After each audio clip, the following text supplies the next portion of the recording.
Hello friends, welcome in. I hope you guys are going well today. My name is Kat, or Kat in Wonderland, and I'm a variety streamer from Melbourne, Australia, but I currently live here in Germany. You are joining me for a very special Saturday stream. We even kind of have a different kind of vibe going on, but I hope you guys are going well. Oh my gosh, guys, let's just chat. It's just us right now. We will be jumping into our panel in 15 minutes, so I still need to do a couple of social posts and stuff like that, but I wanted to come on first to say hello to you guys, let you know what we're doing today, and also let you know about some like ground rules and stuff like that as well. How is your weekends going? How's the music? Let me know.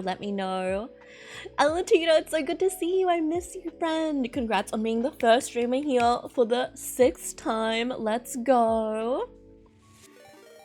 Collect your cloud puffs while we can. Collect them while we can, friends. I'm thinking of possibly closing the bot that controls the dailies once we start the forum, just so we don't spam the chat with like so many messages from bots.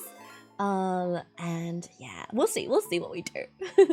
Joe, welcome in, darling. Welcome into Bestie Pip as well. How are you? David, I miss you. How's the new job? Any other personal news? Welcome in. Thank you so much for 29 months. Let's freaking go. If you guys haven't followed David, please do make sure you give them follow.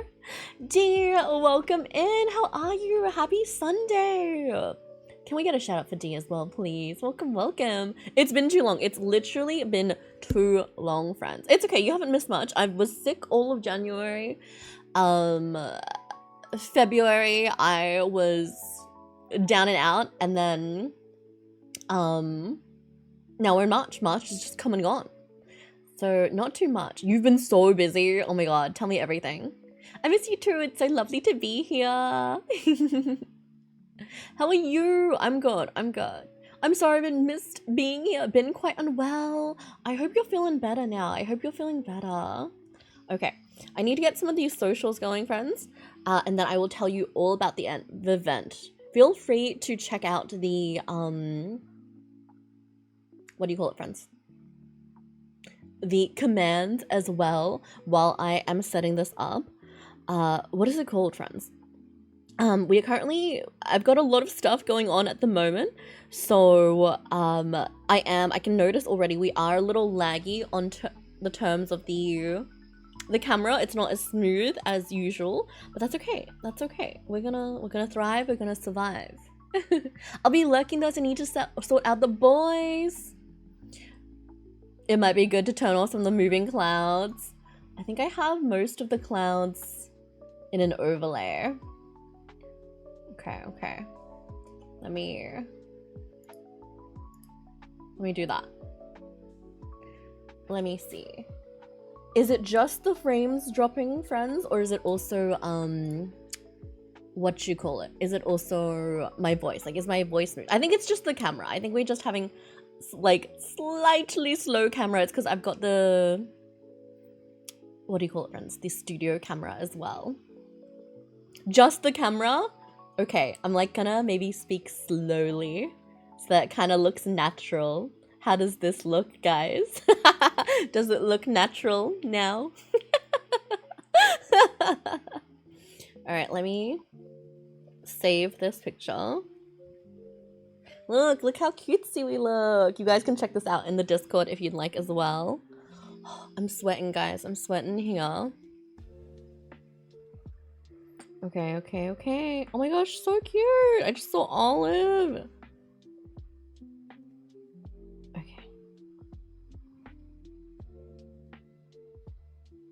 I'm just gonna post it. We're gonna do some things. We're gonna do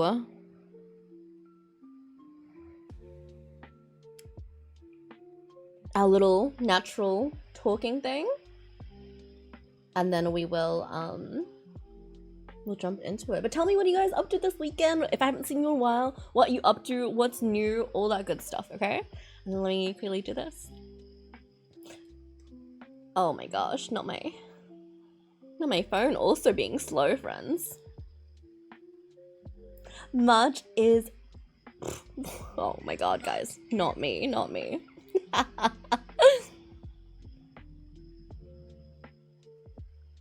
March is Women's History Month, and today is Baby's first ever panel. I will be speaking on Women in Power Gaming. So if you guys are free today, in about 10 minutes, we will be going on the panel. So come check us out. We are going to be with a wonderful group of women as well, talking all things women and leadership and gaming. So I hope to see you guys there.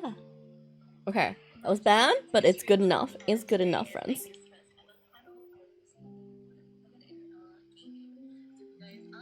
Let me quickly do the link. I feel so scatterbrained, so I'm really, really thankful, you guys. And Wonderland live now. Guys, I also, don't tell anyone, I also have pajama bottoms on. We're business on the top, PJs on the bottom, so it's all Gucci. It's all Gucci. Okay, hopefully that is all done. We need to do the Twitter post as well. Woo, it is hot in here. And then I'll give you guys the rundown of what is happening today. I really should have.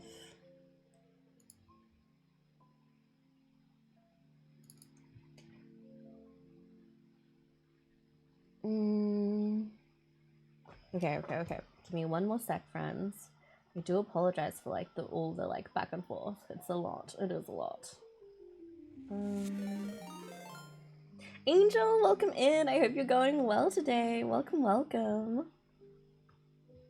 want to get all this here, and then this one. Okay. We got this. We got you. Thank you for the look, lovely. I appreciate you so much.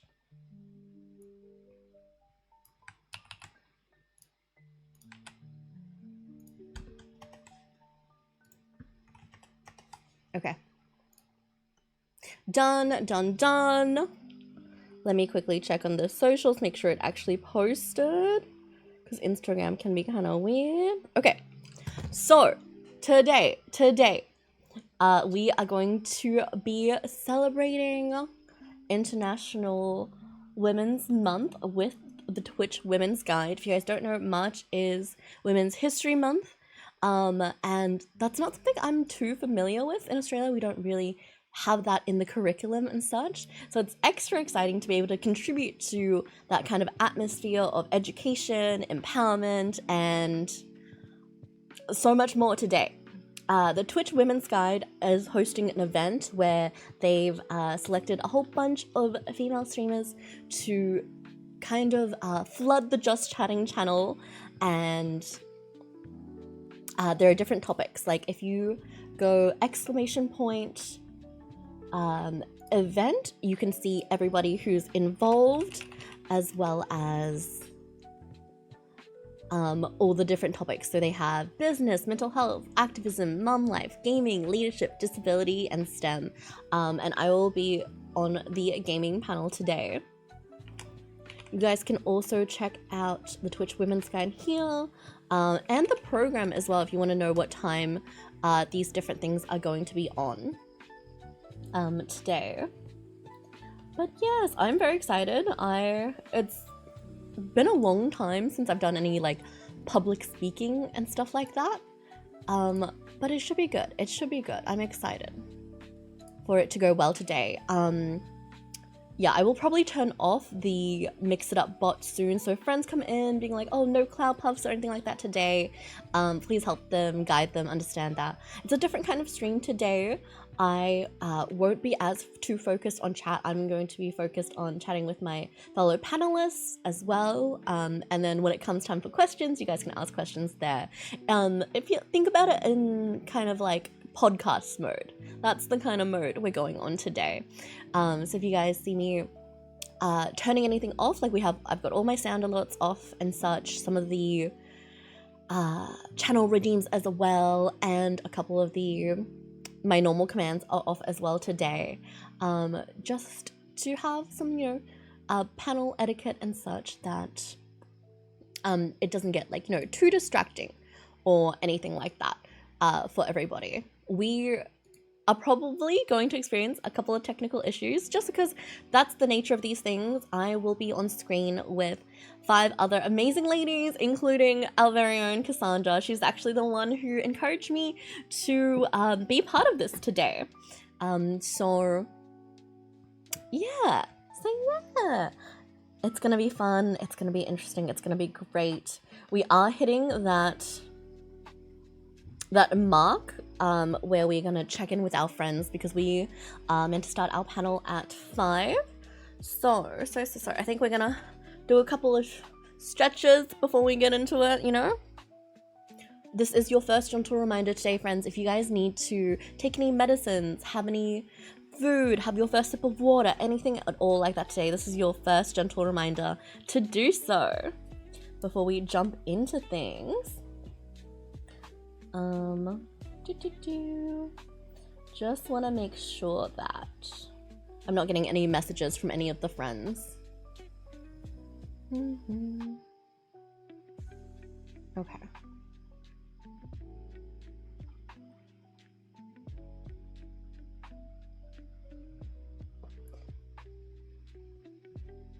Let me see if any of the other friends are live and such. Okay, I don't hear anything from anyone, but it is almost that time to jump on over. So deep breaths for myself. Thank you so much, guys, for being here today. And yeah.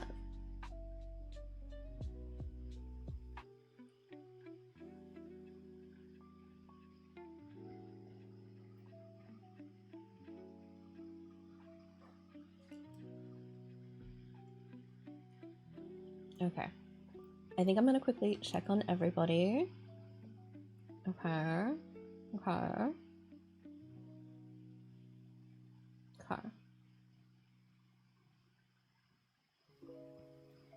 I'm gonna put us to a back screen. When we come back, we'll be jumping right into the panel. So I'll see you guys literally in like 3 minutes, okay? I'll see you in a sec. Thank you for being here.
Perfect, thank you. I'm whispering just in case. I need it. Anyone has the source on starting soon.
Yeah, I can let her.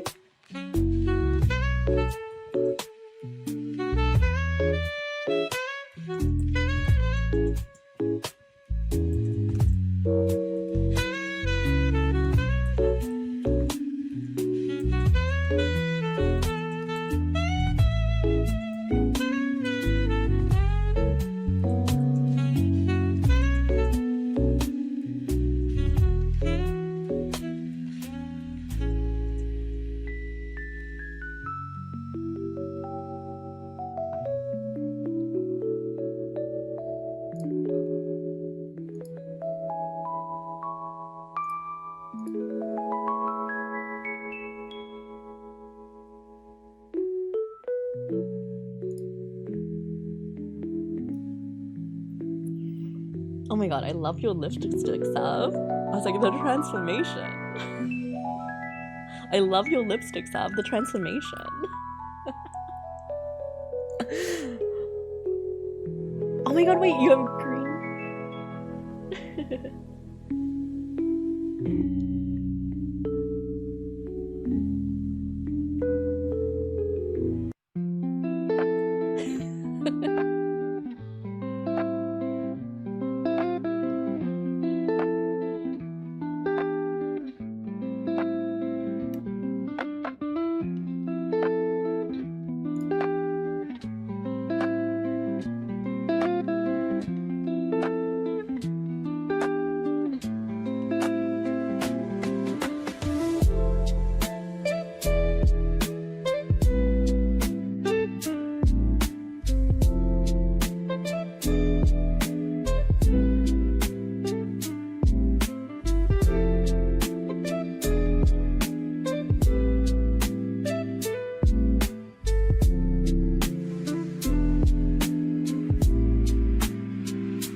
Luna, is your hair green now, or is my thing broken? Okay, good. Luna's hair.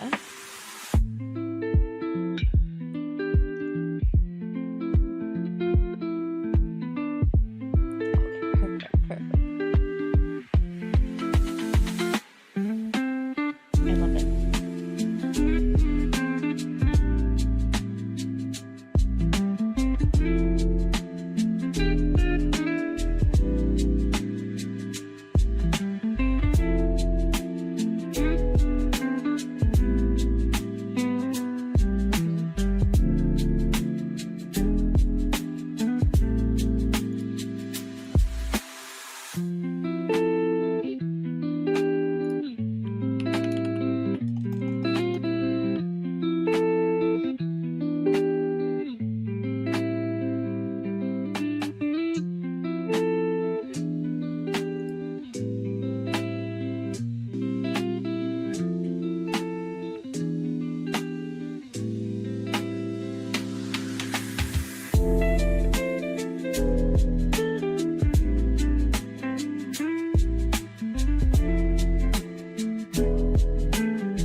Okay, can everyone in my chat hear? I mean, no one's talking right now, but in the event you guys cannot hear anyone, please let me know.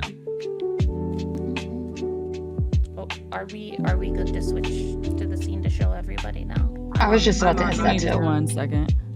Okay, we'll wait a second. I wanted to make sure everything was lined up. All right, sweet.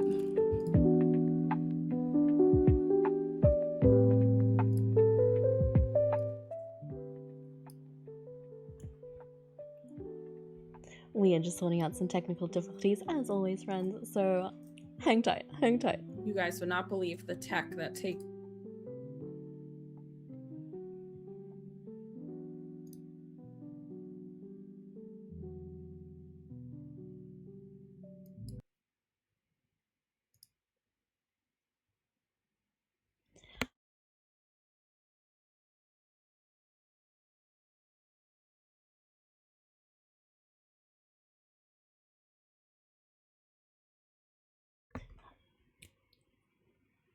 Welcome in, friends. Thank you so much for saying we still look so gorgeous. I will be bringing on the friends in just a sec. Let me know how the sound levels are as well.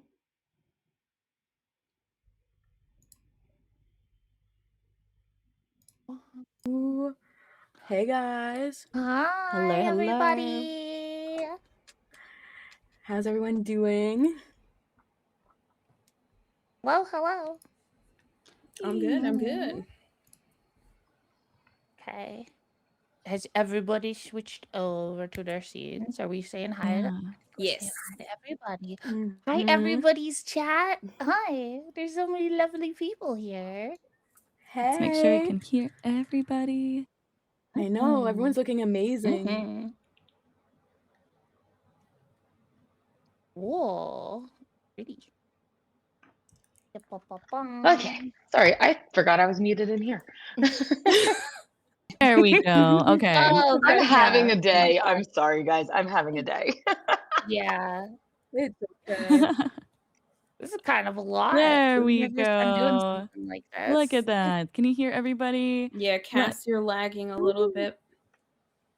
Yeah, I just hope everyone I know, can me hear too. everyone. I'm like, Hi, everyone. Welcome in. Welcome in. My name is Sav, aka Savannah Lowe. I'm your friendly neighborhood wholesome singing Soulsborne streamer. Thank you so much for joining us all today. We are doing the Women in Power gaming section where Women Skilled is taking over the Just Chatting section. If you've been writing all of the other amazing panels, thank you so much for landing here. We should get started by introducing these amazing creators, and we can start with Kat in Wonderland. If you'll tell us who you are, what you stream and when, just a little bit about yourself.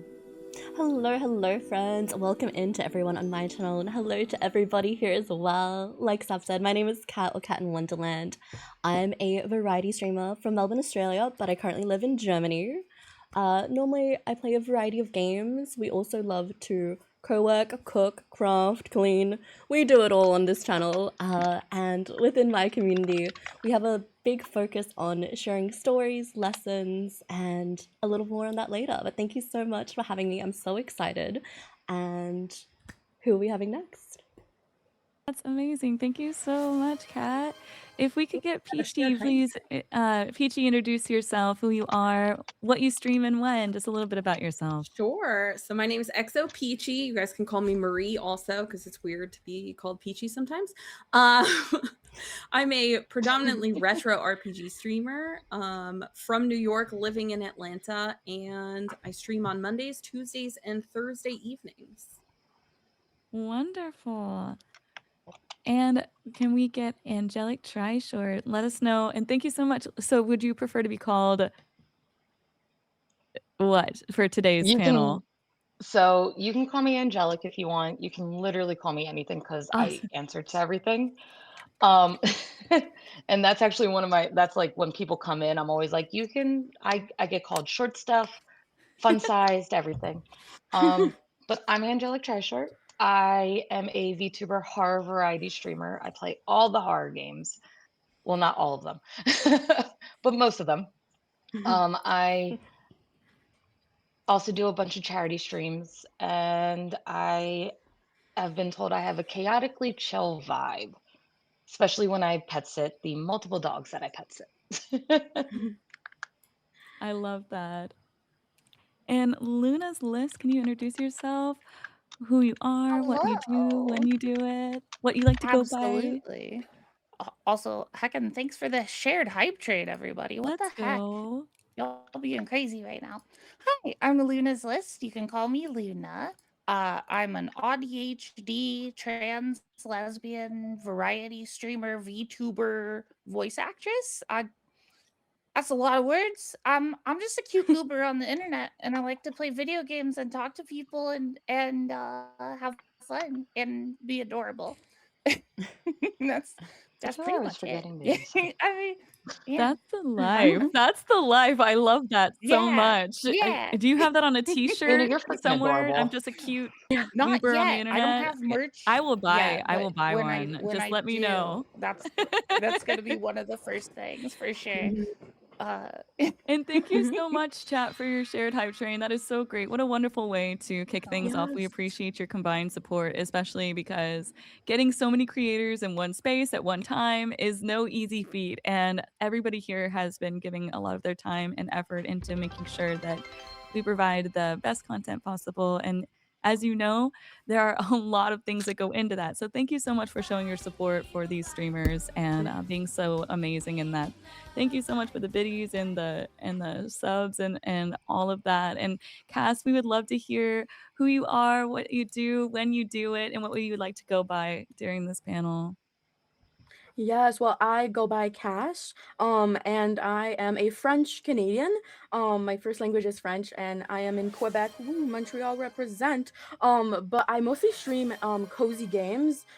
It's helped me really, really a lot, kind of figure out who I am, and also expressing that inner femininity. Is that the word? I think so. It's been like a pleasure doing that, and it's just so yeah, so wonderful to be able to be here today and talk about that, also women in gaming. And I don't know, I'm just so excited. And yeah. That's beautiful. I love that. Thank you Mm. so much, everybody, for talking to and XO Peachy. I'm so sorry. What would you like for us to refer you to like by when we're talking to Peach, you Peachy, today? Marie. All fine. Peach, Peachy Marie. Okay. Any one of those? Okay. Wonderful. Awesome. And we got, so we have Kat, we have Cass, we have Luna, we have Angelic, we have Peach, Peachy Marie, and I'm Sav. It's so nice to meet you all. I play Soulsborne games. Mainly, I'm a professional vocalist that found streaming during the pandemic, and it's been such an amazing part. I love being a part of the Women's Guild. I joined the guild at its conception, and then also when they came with mentors, I joined the community building mentorship program. So I love being a part of everything that they have to offer, and meeting new people, uplifting and amplifying marginalized voices on this platform is something I'm very passionate about. And we're really excited to bring all of that to you today. So now that we kind of know who we are, what we're doing, what are we talking about today? We're talking about women in gaming. That means challenges, achievements, and we have so much to say. We love to have your input too. At the end of the segments, we're gonna have a little bit of Q&A, and if you have questions in the chat, please keep those questions, type them in. You can direct them to a moderator. We'll keep them for the end of the segments whenever we are going over everything. We would love to have your input and keep this as an open dialogue as well. But I would like to start by talking about something that we've probably all experienced in different ways at different levels, which is how women are treated in gaming spaces. Not just the obvious stuff, right? We've all seen the social media clips, but the subtle things Yeah. too, the micro digs. But I'd love this to just be a real conversation, not just surface level, because I think that we all feel this, even if we don't always have the language for it. So, Kat, I'd love to start with you. Like when you think about multiplayer spaces, when you think about gaming spaces, what are some of the most common forms of maybe bias that you've seen or experienced? I think maybe 10 years ago, I feel like the biases were really overt, and as a woman, you could feel like perhaps you weren't as welcomed in the space, or your skill set was denied because you're a girl or you're a woman.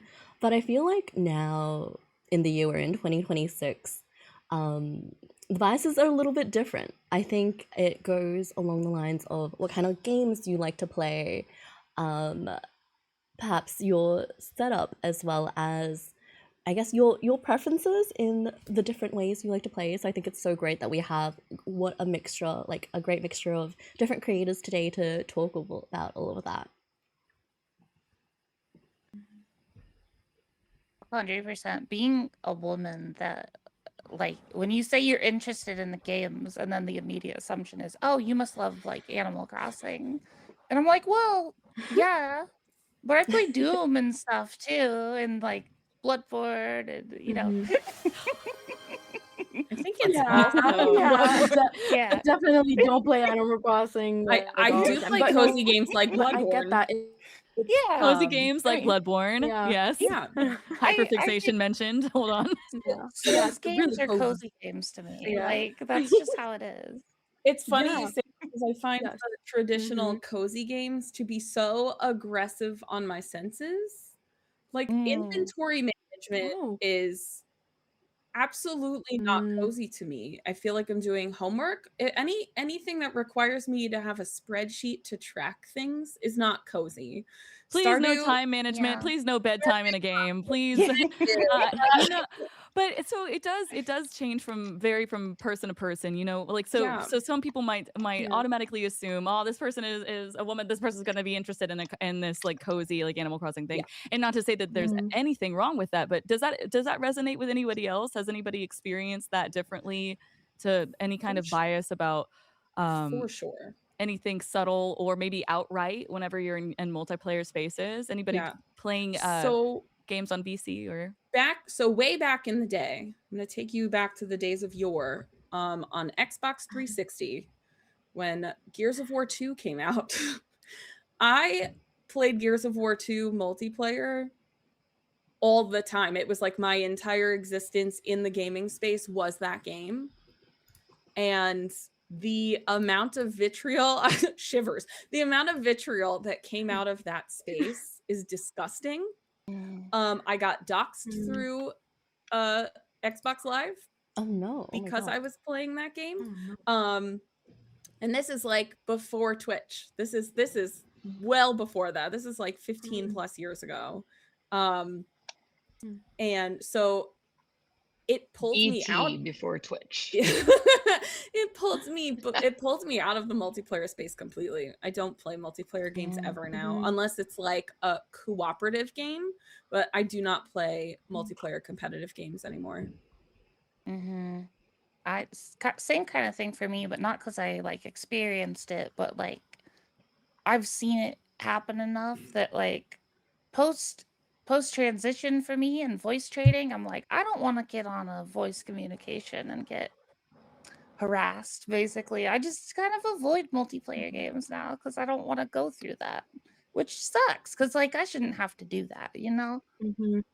Yeah, no, you should be able to hop on a space and be yourself and not fear in a way of, 'cause, I mean, gaming is to escape, it's to have fun, and I think it's not fair in a way. I mean, there's a lot of things that aren't fair in the world, but we have the right, to be able to enjoy something with our full chest and not be like judged or anything like that. Like, for example, like, for me, my comfort is in playing cozy games. And for some people, that might seem like, not the most interesting thing, which is okay.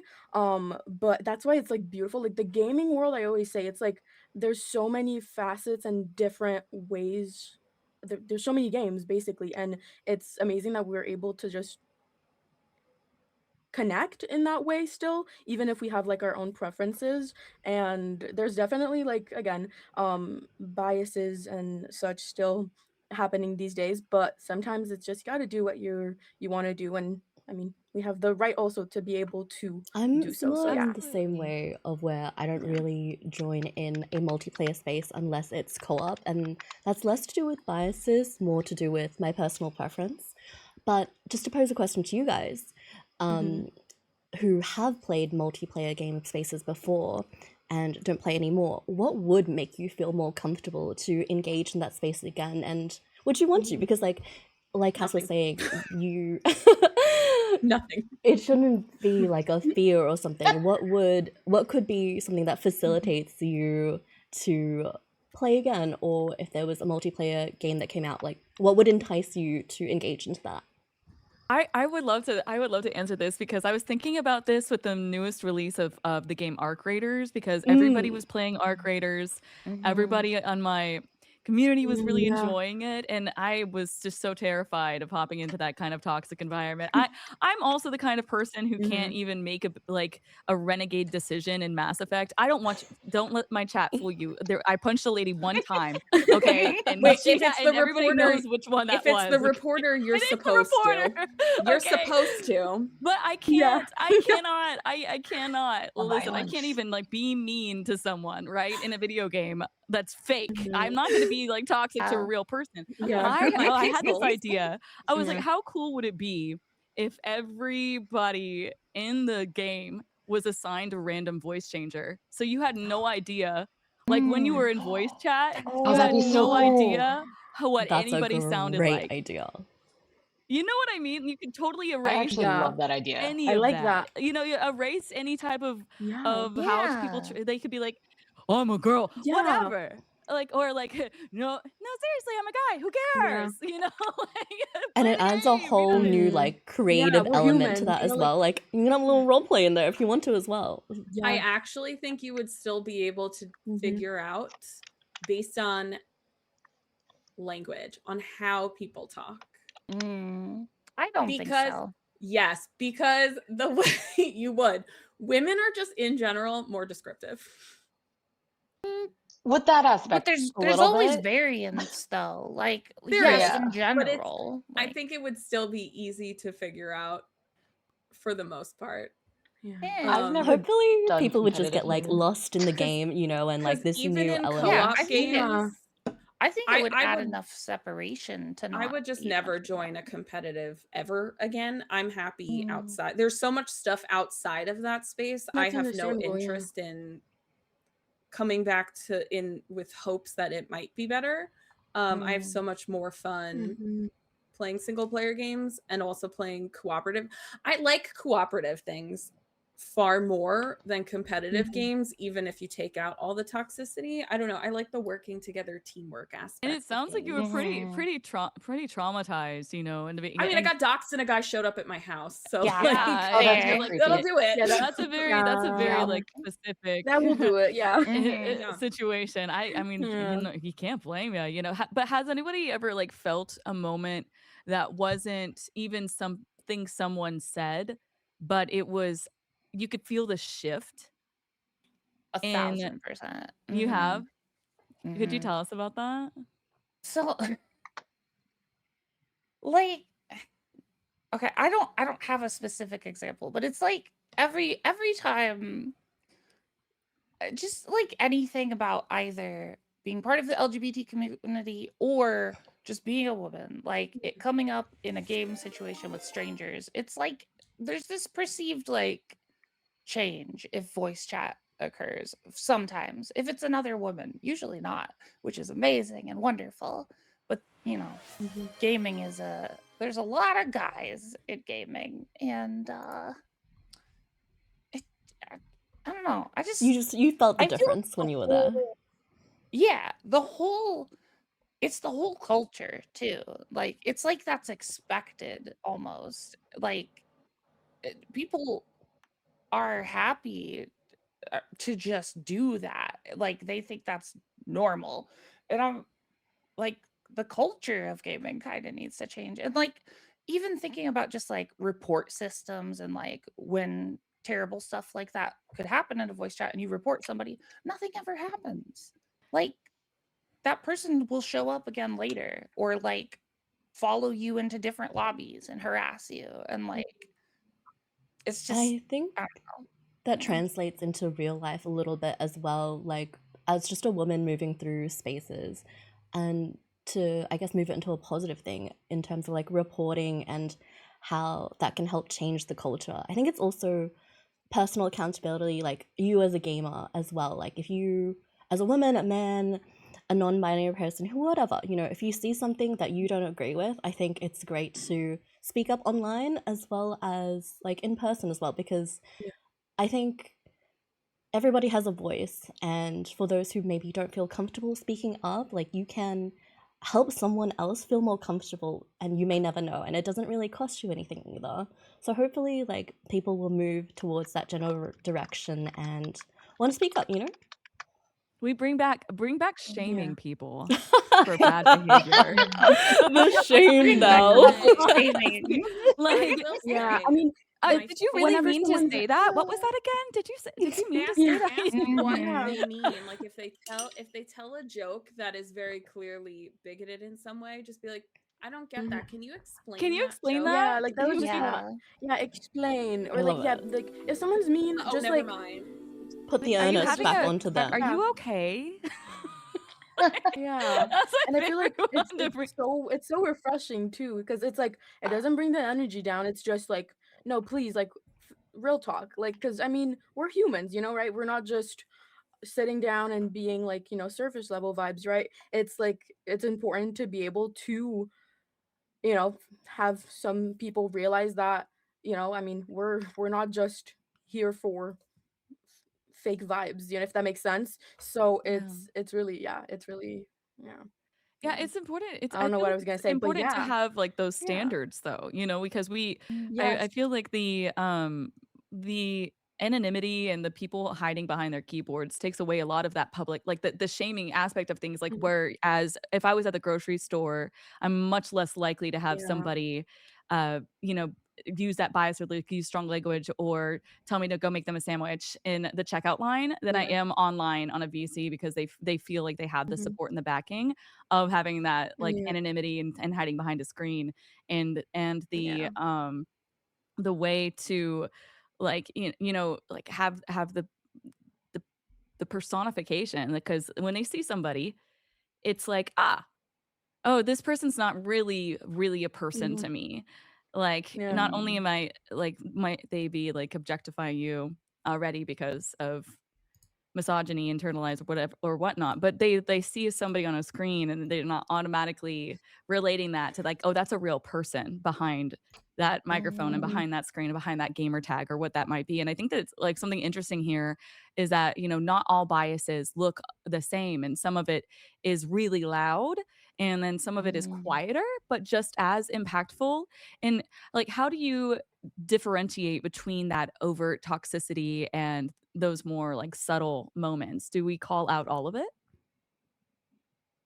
I think it's important to call it out, but yeah, sorry. No, you go, Cass. You go, Wait. Cass. Were you gonna? Okay. Yeah, I think it's like important to call it out, but there's also, I always want to lead with kindness in a way where I know my thoughts and what I believe in, I don't want to convince other people to, want to, stop being toxic or not, because that's like their life. That's their choices, if that makes sense. And so I think for me, I do what feels good. And if they choose to want to continue on being toxic or, don't, like, that's how I like to work in a way. And yeah. Love that. I hear that. I 100% agree with that. I Yeah. feel My like com- it depends on the setting. If you're in my Yeah, space, I'm true. gonna call it out because my space is how I want my space to be. But if I Yes. enter a space that is toxic and the if I pop into a channel and the chat is just off the rails and the streamer doesn't care, that person's written off forever and I just leave. Like I'm not gonna sit there trying to police someone True. else's chat. Yeah. But my own community, this is what's allowed, this is what's not allowed, and if you don't like it, there's the door. Exactly. Yeah. I So was yeah, I actually mean, going to say, you can't change how other people are, but you Exactly. can protect change how your you community. react to those. Exactly. I gotta Yeah. protect my people. I gotta protect myself.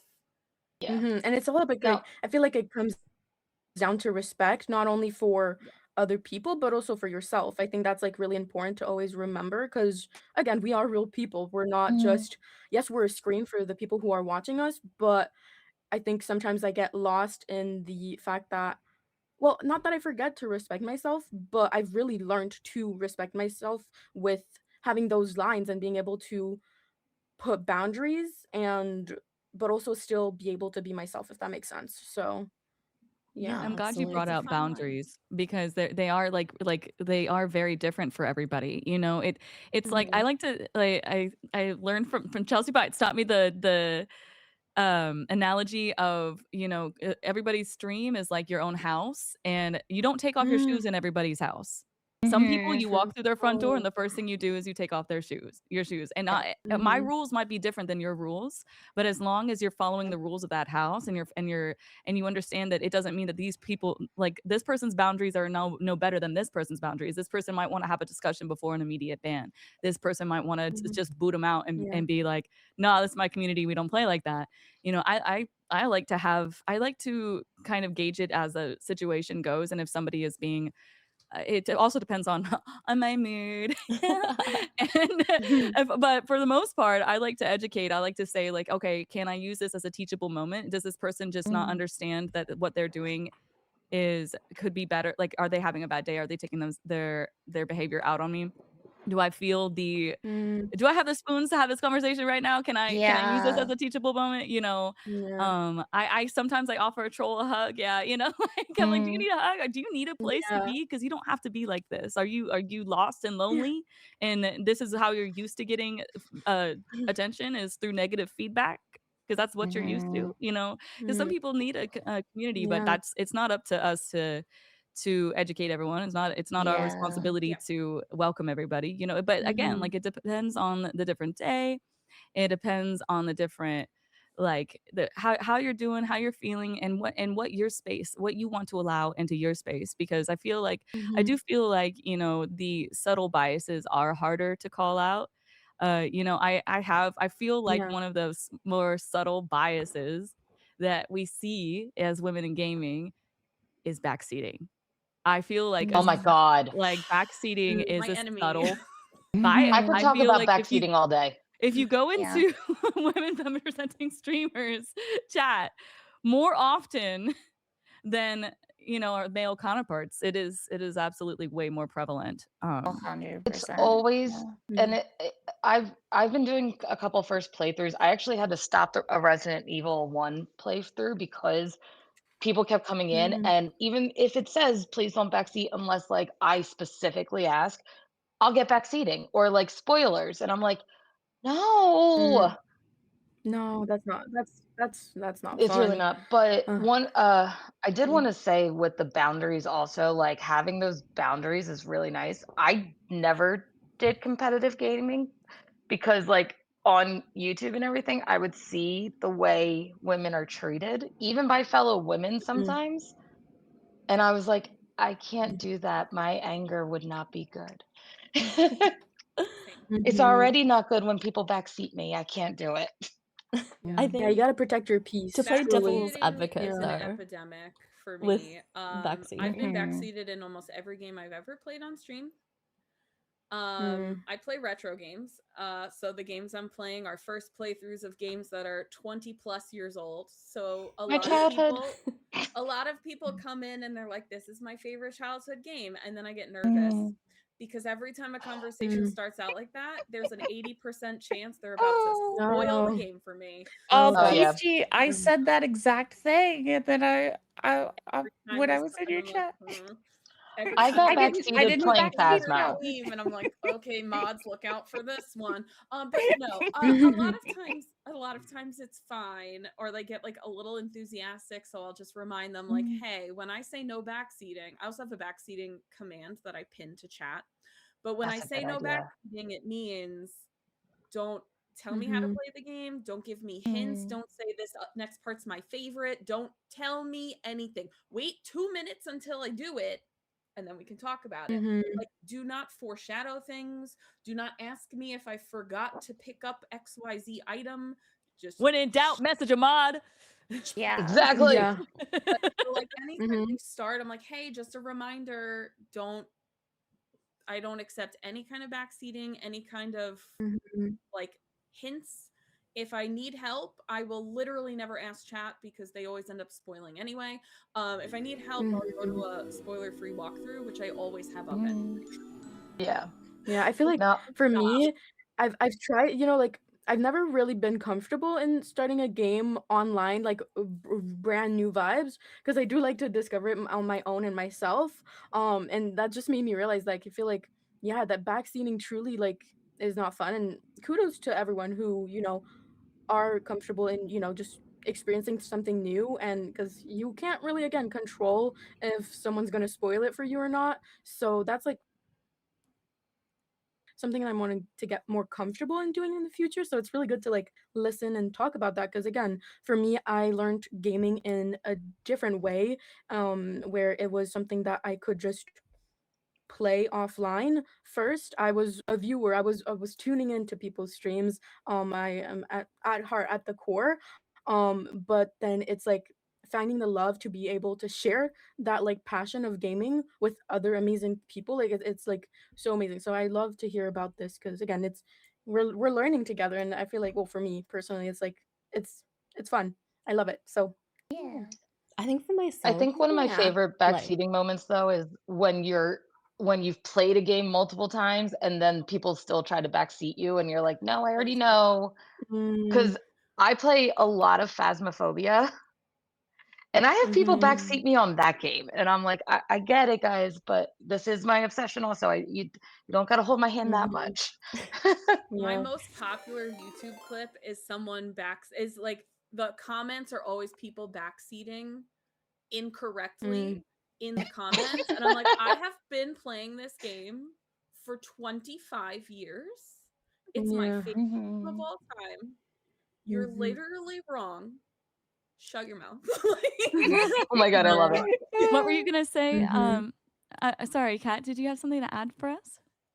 Oh, I think like Yes. to play devil's advocate in terms of backseating, it's like, do more women get backseating, or like are we just better at asking questions, you know? And I That's so think Mm, valid though, but we can have also like like it differing is an opinions, but I'm issue. but backseating it's without fine asking. as like someone, remains respectful and mindful. And in terms of like Mhm. knowing when something is overtly toxic or just a subtle bias, I think it comes down to knowing your own values and stances, where you're able to move on and like where you're able to stand firm. So I think that a big part of being a woman and a woman online is knowing where your values hold and where you can make space to give yeah. grievances and, like Sav said, like have a teaching moment as well. I think that's really Mhm. well said. Again, everybody's different, and I believe that it's really important to never compare anybody else's like journey or nor their spaces with your own, to not say like, oh, maybe I should do that. Like, if something inspires you, that's something. But understanding that everybody is different, and we can also show up at Yeah. different versions of ourselves every single day, you know. And as somebody, I think that like one of the things that hits me hard is you know, as a neurodivergent person, and I also am an external processor, and I say things rhetorically. You know, when I enter a new area, and I'm a big lore fiend, right? So I'll be like piecing things together in my head that like, did Miyazaki mean this? Oh, it's all going this. I'm like, oh, is this the place where the prince was? I wonder if he's connected to this. You know, and I'll say that. They'll be like, wow, she figured it out. And I was like, shut up, I didn't mean that. You know, like, please don't answer me if I Talking ask to a my question other self. factually. Please don't. Please don't. Yes. And Yeah. so I have like little commands that, you know, fire off and remind people that I say things out loud, but this please don't answer, you know. And it can be confusing though. I mean, when you think about it, how many different environments, that's why I like to have that curiosity also as well, like you were talking about, you know, having like when I have the capacity for it, if I can approach a situation with more of a kindness and a curiosity, because I'm like, how many different streams can we go into with different rules and different people, and maybe like you know, and all anybody really wants is, or at least what I like to think what people want, is to belong and to be a part of a community, and to contribute to it, right? Like I think that there is a very small a small percentage of like nefarious bad actors that just go in trying to burn it all down, right? You know, people want to be a part of something, and that they love the game. They're excited to share it with others. And so I try to you know, steer it away, but it does happen more, you know, like with women. And I feel like, you know, mods are so helpful with that. Without our mods, you know, directing things, and you know, we would be lost. And speaking of like moderation, do you feel like one of the first things that I think it was Kat who said was about reporting, you know, or even PG talking about your horror story of, you know, on Xbox. Do you feel like a lot of platforms say that they have tools to handle this, you know, type of safety nets, harassment, mistreatment, any of that? Do you feel like moderation and reporting systems actually protect people, or are they more performative? I think they are. The When they say sigh. that they're there, they are there. They're not lying. The button is there. You can type a thing. You can post a thing. I think game to game, platform to platform, the efficiency is different. A lot of times in-game bans are like a couple hours, maybe a day. I don't personally know anyone that I've reported for just overtly awful behavior as being permabanned. Like I've never personally seen it. I'm sure it's happened twice, but like whatever. Same thing with Twitch, you know, I mean, we see people posting horrific vitriol all over this platform, and then they'll get like a 3-hour ban, and you're like, what is that doing? So it's hard to say. It feels performative. Yeah. It's sad that the hate is always there. I'm like, could we just please live in peace? And like, if you have something to report, okay, but like, I feel like it's just, again, not fair in a way where like, just if it's not real, what you're reporting, then just that's how I think. Why do it? Like, Have you no. ever reported something and it felt like it went nowhere? Sure. Personally, has anybody had those experiences? Personally, no, not me. I haven't. Well, I'm really grateful to, again. I feel like I haven't been like in the community that I'm at and such. It's really kind of not weird that there's like peace and such, because some people might be like, oh well, if there's no problem, then that's like not real. But for me personally, I'm grateful that I've never had to ban and or report anyone or anything like that in a way in the gaming space that I create, because I really do hold such an important part in um keeping like myself like at peace in a way, because things do affect me, you know. Again, we are human, so if I do see something mean come towards me, I it's gonna affect me whether I want to or not, if that makes sense. And so I I haven't had a lot of like reporting things and then it went to nothing, but I do know a lot of people who have, and it's again not fair. And I really wish that there'd be like a way to be able to, you know, take action and being able to like actually see change in to protect your space and community, you know. So So I what? actually have a specific example that I think Oh. you'll really appreciate, Sav, as a Souls player. I was playing some Dark Souls 2, Oof. which, you know, has some multiplayer, and it has a bit of a hacking issue. And somebody Ooh. found my stream and stream sniped me and specifically invaded my game, hacking, Oh, broke no. all my equipment, and What? like they changed their name to be like the LGBTQ Slayer. And like it was harassment. That's They kept invading me over and over, and they were dropping these bugs. My chat knows about this. Most of them were there. They kept dropping these items that if you pick them up, they will crash your entire game and delete, like make your save unplayable. What did you And do? they dropped hundreds of these items. And the items in Dark Souls 2 don't ever despawn. They're there forever in my game. I reported them on my. Steam. That was all I could do. And I stopped playing for the day. And like I can't, like, I don't know if anything ever happened with that, but like the damage was done. Like that scarred me. That that was just Yeah, I'm so sorry you had to go through that. Again, I'm it's not really familiar yeah. with the we Dark should be Souls. able Can you to. block them? Like, what are there any other steps Yeah, or I safety nets blocked them within the on game? Steam. They can't invade me anymore. They did make an alt account and do it again, so I had to block That's 2 Oh accounts. so my that's the God. other So, thing. like Come The on. evasion. Yeah. type thing is not. I mean, Twitch says they have things to prevent ban evasion, and I know for a fact Mhm. it doesn't work because I've had people I've But like, banned what come would back in another channel. Yep. what would that even look like? So we're talking game specific, you know, harassment. We're talking platform specific, Xbox, Steam, PlayStation, whatever it may be. We're talking broadcasting specific, like Twitch, Mhm. right? There are always ways that it seems like people can get out of any accountability or actual Mhm. like Mhm. consequences for this type of action. So what would a system that actually works look like? I don't know. I don't know the tech side of it. That's the Aw. thing. But like even IP bans, you can get around an IP ban because you just go on a Mhm. VPN. So like I don't know what it would look like. It's constantly the problem is tech is constantly evolving. So once Right. we Yeah. fix one Mhm. problem, Mm, there's another Another one one waiting surfaces. in the wings. yeah. So it's hard. I Like I Yep. understand I can't fully fault the platforms because I understand Mm. just how genuinely difficult it is It- to fix yeah. everything. Yeah. Yeah. But it I just feel Yeah, like because it it's wasn't meant to be like, yeah.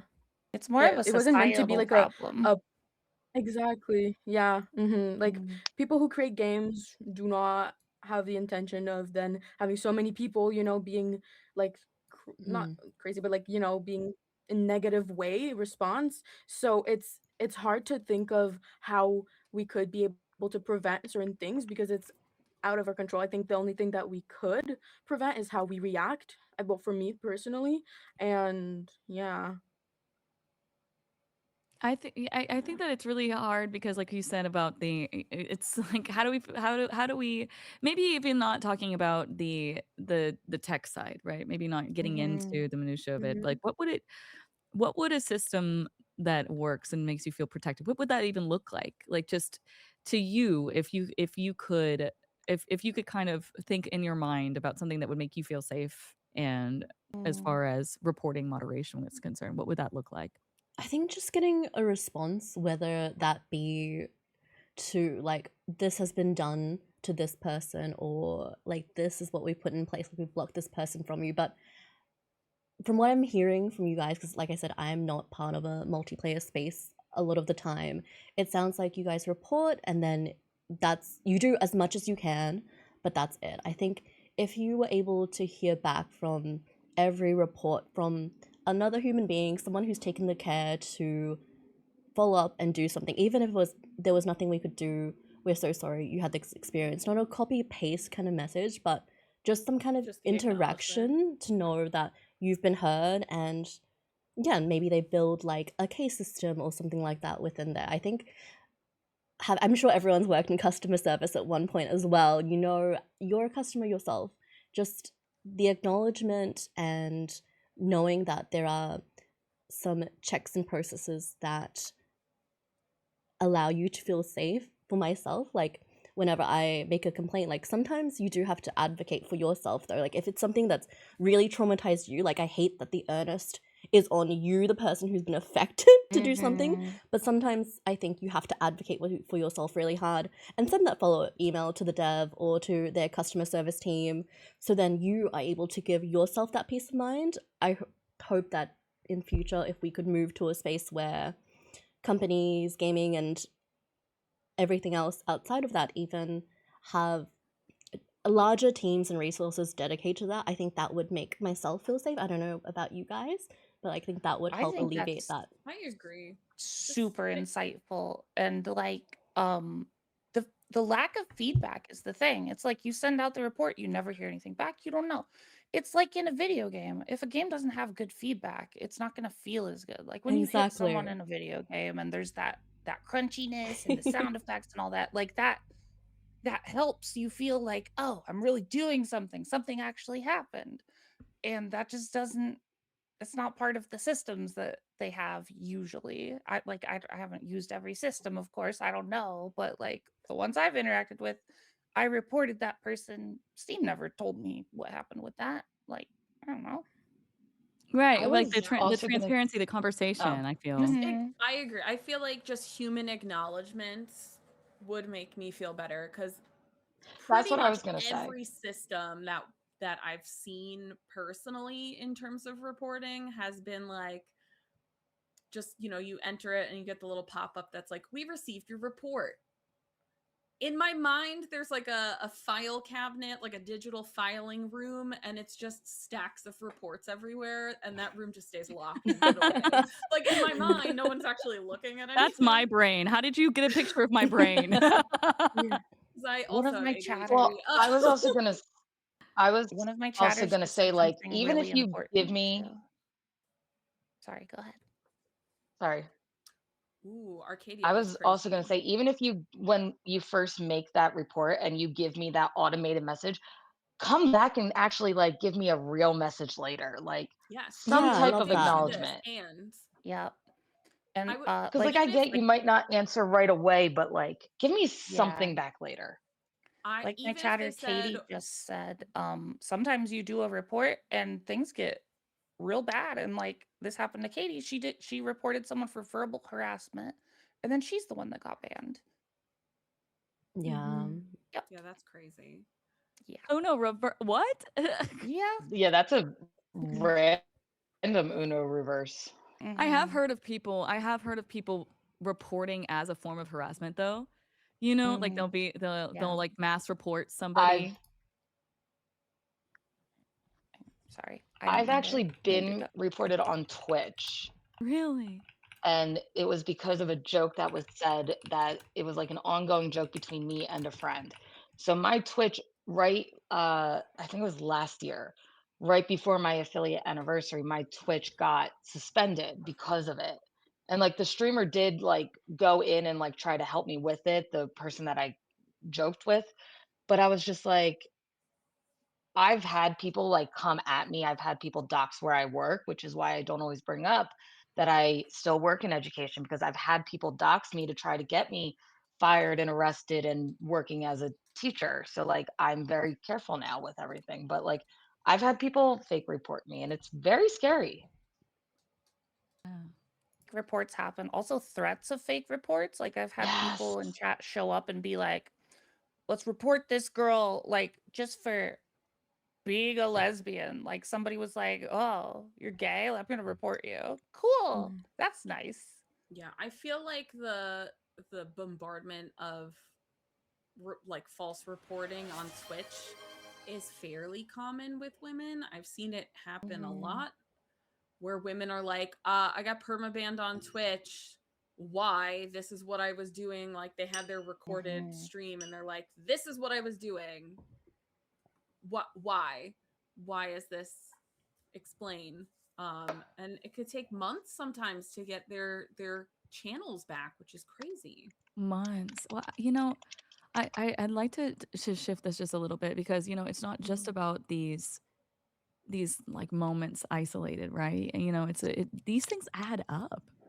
All of this is emotional tax, and for many of us, our income as well, right, is on the line, and so it's important to really take into account that emotional and career impact, right? That like, so how has the repeated bias or mistreatment impacted you all? Like, has it like not just emotionally, but like how you show up as a creator? If it hasn't, has it, I'd like for anybody to share their experiences if it's impacted your income, anything like that.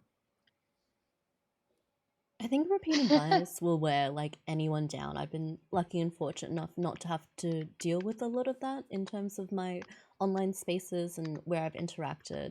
But I think that's why it's so important to share stories like this, the good and the bad, because perhaps somebody listening, has said something a little bit hurtful, or maybe not even hurtful, just a little bit harsh. And if you hear it once, you hear it twice, it's whatever, you can kind of brush it off. But as somebody who has a presence online, 1, 2, 3, 1,000, it does wear down on you. And I think it does dull the joy you bring to the game or to the spaces that you're in as well. But like I said, I've been lucky enough not to have those experiences, and I'm so thankful that you guys have.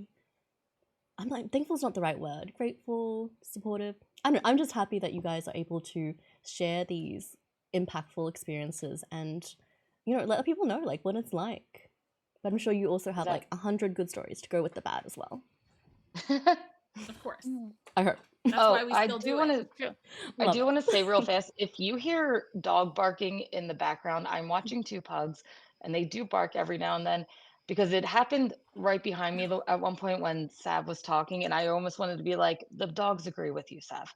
I'm going to look out for it. But I was like, I love it. I try to mute fast enough, but it doesn't always work. And I'm just like, okay, well, I'm going to hear dogs. Yeah. So just always think the dogs are agreeing and they're pugs. So they tend to get loud. I understand. I have a Frenchie. They are the same creature almost, Yes. and just a different sleeve. So yeah. And y'all don't worry about Cass. We're just working out some minor technical difficulties, and she'll be right back. So don't you worry about a thing. We're working on it behind the scenes. Trust me. It wouldn't be a stream without a That's tech what I always issue. say. We also did tech issue stuff before, and it's still. Yeah. Hi, Holly. Sometimes you can't If there are prevent it. VTubers involved, there's gonna Holly, be is that stuff. better? Alright, everything's reloading for me over here. Thank you guys for being patient. Of course. Yeah, no worries at all. And welcome in, Twitch Women's Guild Community Specialist, Watch Hello. Holly. Nice to see you. Thank you for stopping by our chat. We were moving on to the emotional and career impact of women in gaming whenever there has been repeated bias or mistreatment, like how it has impacted you, like not just in the emotional way, but in your career as a whole. And has it changed? So earlier we actually did touch on the topic of people having a bias on what you might play. Has bias ever changed, like made you change how you speak or what you play or how visible you are? Yes.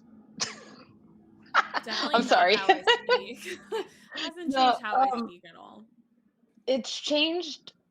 So certain biases hasn't changed how I speak because I'm not cursing a lot now, but I do curse like a sailor, especially outside of like my 9 to 5, 8 to 3 job. But it sometimes it doesn't always change like how I speak, but it has like kind of changed. If I like look at one of the games and like there's a bias or something, there are times that I'm like, maybe I won't play that. Mm-hmm. I think I've had like biases more towards myself rather than from biases others have put onto me. Like a lot of the time, I think of myself as like, I game, but I'm not a gamer. And coming into these online spaces, it's been really encouraging and nice to hear friends be like, no, as long as you game, if you want to call yourself a gamer, you can. I think because I do games so casually and it's not something that's always been interwoven into my life, it's something quite new for myself. It's hard to think of myself in that way. So it's like the opposite effect, really. Yeah, I've also had, it's never people that are regularly in my community. It's always like a first time chatter that'll be like, finally a woman playing real games, and I'm like, whoa. If a woman wants to sit and play Candy Crush and that's the only game she wants to play, surprise, she's a freaking gamer. That's it. I don't care. You play a Exactly. game, you're a gamer. I don't care what game it is. Mhm. So like I've had people come in to try and like praise me by putting other people. I'm like, I don't care what you play. Also, Candy Crush rocks, and that game's really hard. So The praising you, you're not like the other girls. oh Like that. yeah, you're not like other girls. I'm like, You don't actually, think I'm I'm identical. magical and wonderful and ethereal and powerful and what? Right? Like I'm actually I've actually identical to raged women. at Candy Crush. I've rage quit That's on Candy Crush a hard. couple times. Just saying. That game's hard. That's the same thing when people are like, "Oh, you're playing Stardew and you're a girl." I'm like, "Have you played Stardew?" It's like mind-blowingly difficult if you actually want to be successful. Like you have to manage inventory. You have to have a specific timeline for when you plant things. Cliff is going to harass you. There's everything. There's just weird stuff all the time, and I'm like, you look at these games as cozy, but if you actually sat and play them, you would realize they have their own challenges. Just because you're not, I was gonna say actually, just because you're not hacking people with a sword, but you can do that also. There's the caverns are readily available to slay the crap out of you in those later levels, but like just because a game is not targeted towards this one particular man doesn't mean like a woman's not a gamer because she wants to play it. Right. When we were talking about cozy games versus Yeah. non-cozy games earlier, we brought up if like people are very different. For me, like I find Bloodborne very cozy. I know this game. I understand this. I know the story. I love the setting and the The atmosphere. music is I so know what I good. need to do. The music is beautiful. Stardew stresses me Same. out. I love you're It's telling refreshing. me It this stresses me. this like ADHD brain that I'm supposed to have like be on time for things and remember people's like favorite flower, and I don't know what's your name again, and then like Remembering their a bedtime birthdays. and their birthdays, and if I don't, and I'm already like the tism keeps me awkward enough. I don't need to have social interactions at flower dances and then be rejected. Like but that again, that's like that is a bias thing, right? That's something that gets involved and it is really not okay to put other people down to try to It doesn't uplift me. others. It doesn't make Yeah. me feel good. Yeah. Yeah, you can't say like, "Oh well, wow, you're playing a video game." Like that doesn't make Yeah.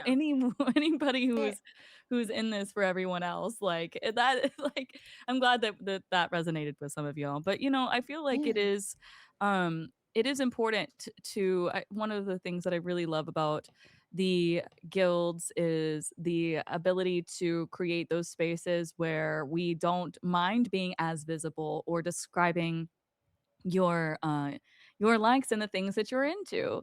You can say like, hey, simmers, like, is it a simmer, like Simmers unite. Yeah, yeah, exactly. you're like simmers unite, Give like me the yeah, pom and pop. I'm here. you Kind of can miss The Sims talk now. up and be more visible in those spaces that you might be afraid, but like And I feel like the not pendulum has like swung back into the opposite direction where like it's really fun and motivating, encouraging to embrace those more like femme or like super girly sides. I know like throughout girlhood, a lot of us will deviate away from that because maybe you got make fun of that or everything like that. But I feel like now it's so fun to be girly and feminine into all the things you loved when you were 8, you know?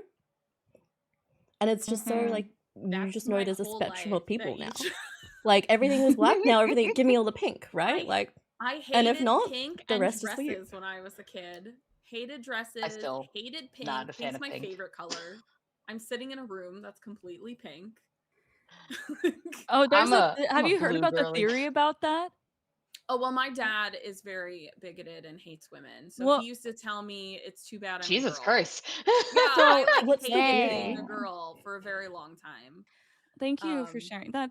I don't like. I feel like that's like that's so like Uh, it's a universal experience of when people were taught to hate these things like, oh well, pink is girly and frilly and weak, and to associate they're like throw like a girl, and they're like you know, and I at some point yeah. along, you know, being raised, you start to resent those types of things that are more associated with the feminine. But then whenever you become an adult and you're like, hey, whoa, wait a minute, this is actually super awesome. And then like you can go through your soft girl like era and discover those parts of yourself. And I do feel like there is more available, especially whenever you create these specific spaces to for marginalized voices on platforms such as these that are so large, right? It does give one more freedom to explore their identity and to feel empowered, like you were talking about, Kat, you know, too, about being like, okay, well, I'm exploring these things, you know, like now, like I really used to love horses and now I can love horses again, you Yeah, put know, on that but Barbie horse ranch game. Barbie yeah, race you know, and put on ride. I exactly. get looked at. Yeah. There's one of the teachers at the school I work at, she has a bearded dragon, and the girls in the school get so confused when I carry the bearded dragon around. They're like, "Aren't you scared of it?" I'm like, She doesn't bite. No." I think I will forever be Okaido afraid of them. Streams in Cat and Wonderland's chat has a good question about VTubers specifically. Uh-oh. Um, do you face things that are unique as a VTuber? I actually think VTubing is kind of popular because of what we're talking about, which is the Yep. fact that there's a desire to be anonymous because of how much hate and like targeted attacks can happen. Like having your face out there makes it easier for you to find, which is scary.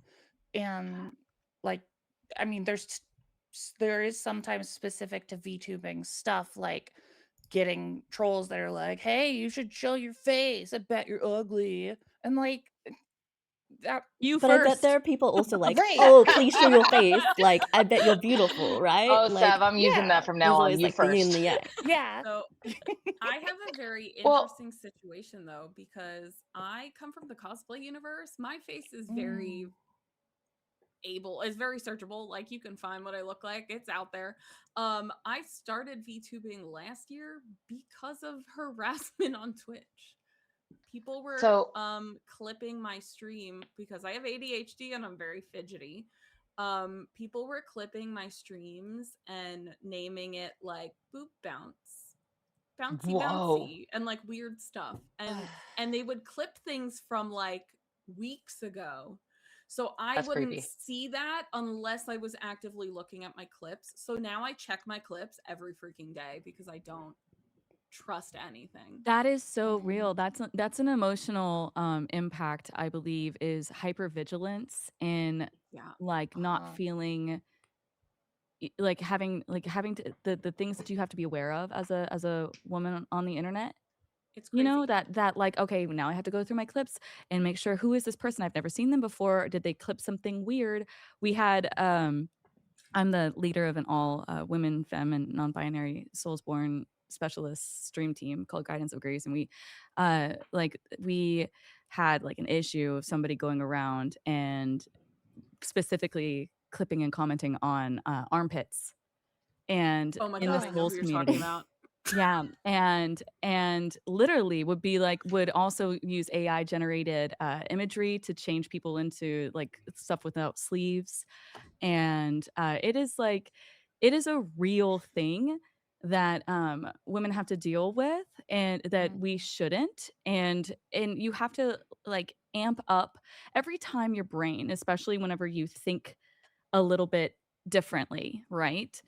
Every time your brain has to add to that mental load, and now you're having to be on the lookout for certain, clips that might have been made in a gross way, right? And whenever that's something that we should be looking forward to. Clipping is an awesome way to support a streamer that doesn't cost a dime. But it's just Well, like, you have to go through that, and you have to look at that and be that like, was "Is so this cute. is this okay? Is this alright? Yeah. Does this have some weird intentions behind it?" And that Mhm. adds to the mental load, it adds to the emotional load, it adds to the things that women have to do, Yeah. and Well, it's hard. it's also scary that people will take screenshots and like do the AI Mhm. creating a Yeah, picture with AI absolutely. shit with oh sorry for the curse with your screenshots. But like I VTube personally because I do teach. I was a teacher and like I didn't want students or parents to find me. I didn't want anybody to like say, "Oh, you're a teacher," and then like try to find my school or like anything like that. But like also I have always since very young, I have always been like told I'm not pretty enough, I'm too big, I'm too this, I'm too that. So like putting my face out there was always something that I was like absolutely terrified about because it's even worse when it's people behind on the internet behind a uh, screen name or username or something. Um Cass is back. Welcome Back, back. Cass. Welcome, Hey Cass back. guys, this is why you don't give up, Oh. okay? We're here. We're back. Thank you for being And patient. still we persist. It's actually doing a Exactly. lot Oh, better, Cass. Cass. We've got Yeah, Oh, we've got a it's lot much really? of cleaner. improvement. Yeah, it's much cleaner. Can we Okay, can good. we get some hype in the chat for Cass who is worked through things We on the persevere. fly in a Hype that up. collab with Thank a lot you. of pressure, and I hope that you know that there isn't any pressure from us. Like, you're doing fantastic, and that's a lot of work, so Mhm. hype in the chat. No, I actually Yeah. Exactly. And thank look, a you. prime Thank you so much. I example felt of like girl calm, power. which is I really got to make a hype command. yes. Yeah. I feel like, like I was gonna say, I felt calm, which is weird because usually, well, I mean, obviously, I was a little bit like, "Ugh," but I feel like, yeah, it's the support and the energy really is like amazing to see and feel. Thank you, Keith. Oh, let me mute my things over here. Okay, still setting up, but we're sounding and looking good, right? Yeah. Yeah. Okay. Looks great. Oh, you have an Animal Crossing Boom. pillow. Oh my god, I want it. Sorry. I do. Isabel and Tom. I I'm And got so all the sorry. That crew. was so random of that was me. so cute. No. No, seriously though, Just thank you so much for saying, "Hey, thanks for having this discussion." We do wanna, of course, shout out to the Women's Guild for putting this together. I think there was, like, Yeah. over 160 creators talking today, Yeah. going over the just, chatting category for women in power, and thank you for the opportunity to use our platform for things that matter and having important conversations, and, of course, everyone involved in this discussion is so important because they've taken their time and energy out of their day to make this possible, and also are sharing their vulnerability, which is, I believe, like, it's a very ah, strong thing to do, is to have that type of transparency over the things that we encounter, because as streamers, as content creators, as entertainers, it can be really difficult to have the discussions around these topics, because you don't want to come off as complaining, right? You don't want to come off as like, "Oh, Mm. my life." So Mm. because this is a privileged position to be in, to be able to make content, right? Like, we know that this Yeah. having a voice, having a platform, being able to play video games for a living, whatever it might be, we don't want to come off as ungrateful for that in a way. So it's hard to bring up these really Mhm. important discussions, because there is a lot of that we go through that's specific to us, and having bringing us together, having this platform, having these discussions are so important. So thank you so much, and everybody in chat that's joining us, especially outside of the stream times that we normally. I was just talking about Mhm. the sun is up, but Yeah. I feel like these communities are really important, and y'all coming together for your creators is a really beautiful thing to see, and having these discussions and adding to that, I feel like it is important to have that great community, to have that community Ah, that will protect you. And Yeah. while you're protecting yourself, your community is also protecting you. We have all put in ways to develop and developed, the communities that reflect the streamers' values. And so what are some things that you have put into place either for yourself or your community that you believe will actually help? And I'd love if Kat, if you'd like to weigh in on this first. I think, echoing what I said before, I think it's really sometimes you have to sit down with yourself and to know your values and stuff. For myself, as a personal anecdote, I started streaming in 2020, like a lot of people, just looking for something to do, looking for friends to play games with, because offline, none of my friends play games. I was like, oh, I do like to play, but I want to play with people. And first starting out, obviously, it was a hobby, and you have your own boundaries and rules and such, but it's such a different space, and the internet is such a different place 5 years ago, 10 years ago, a year ago. And something that I found is really good for myself as well as for my community is to know my values. Sometimes when something is a little bit more subtle or feels a bit icky, instead of reacting right away, maybe I'll make a note of it down. I always have a notepad next to me when I'm streaming, so I can just make notes of ideas. Again, that ADHD brain. I'm like, what's going on? Well, are we gonna check this off or not? But like sometimes you just sit with something, and if it feels a little icky, then you reevaluate. And I've also allowed myself the grace to change what I feel comfortable about and what I don't, because I think as there's growth within your communities, within your spaces, within your online presence, it can change, and people who have been with you for a long time may not align with that anymore. And maybe they do, but you have to give them the opportunity to know where you're at as well. So I think a lot of self-reflection has kept me and my community safe, as well as like a lot of journaling and just like looking into like what's good for me, what's good for everyone, and how do I make myself feel at peace, but also have things where I can stand firm on and be a voice to people who maybe don't feel as comfortable speaking these out loud. So a lot of introspective, I feel like, is good to keep you We safe. love an emotionally intelligent queen. Oh Let's yeah. go. Mhm. The reflection, the Mhm. diving into things. My goodness. The I love notepad. to see it. It's inspiring. Yes. Truly. Thank you. Okay. I sorry. We yes, it's inspiring, and I feel like it's also like it helps again. Well, I mean, inspiring is it helps me keep going. Like seeing a lot of amazing and talented and I don't know, also unique people who aren't afraid of being themselves on Twitch. I mean, you don't see that. I mean, I feel like for me online, I used to always see like, copy and paste. And I think discovering Twitch and being able to see that it's okay to be yourself is so refreshing and beautiful. And yeah, representation really matters. And I never got the exposure to that. I mean, I've had the chance to grow up in an amazing environment. I love my family and such, but it's like it's a whole different world in a way that wouldn't have discovered without Twitch and without being curious. And I don't know, it's really beautiful So to like see learning from others representation. and like taking what you Yes. like and then also rejecting, maybe that's not for me. Mm-hmm. Mm. Definitely. I love that you Definitely. mentioned, that your boundaries change to Kat. You said that sometimes I can look at myself and say something that sat with me before maybe doesn't feel so good now. And it is, you Yeah. have the freedom to change 100% at Mm-hmm. any time. If you were comfortable with something before and you're not comfortable with it anymore, you are 100,000 million bajillion% within your rights to communicate that.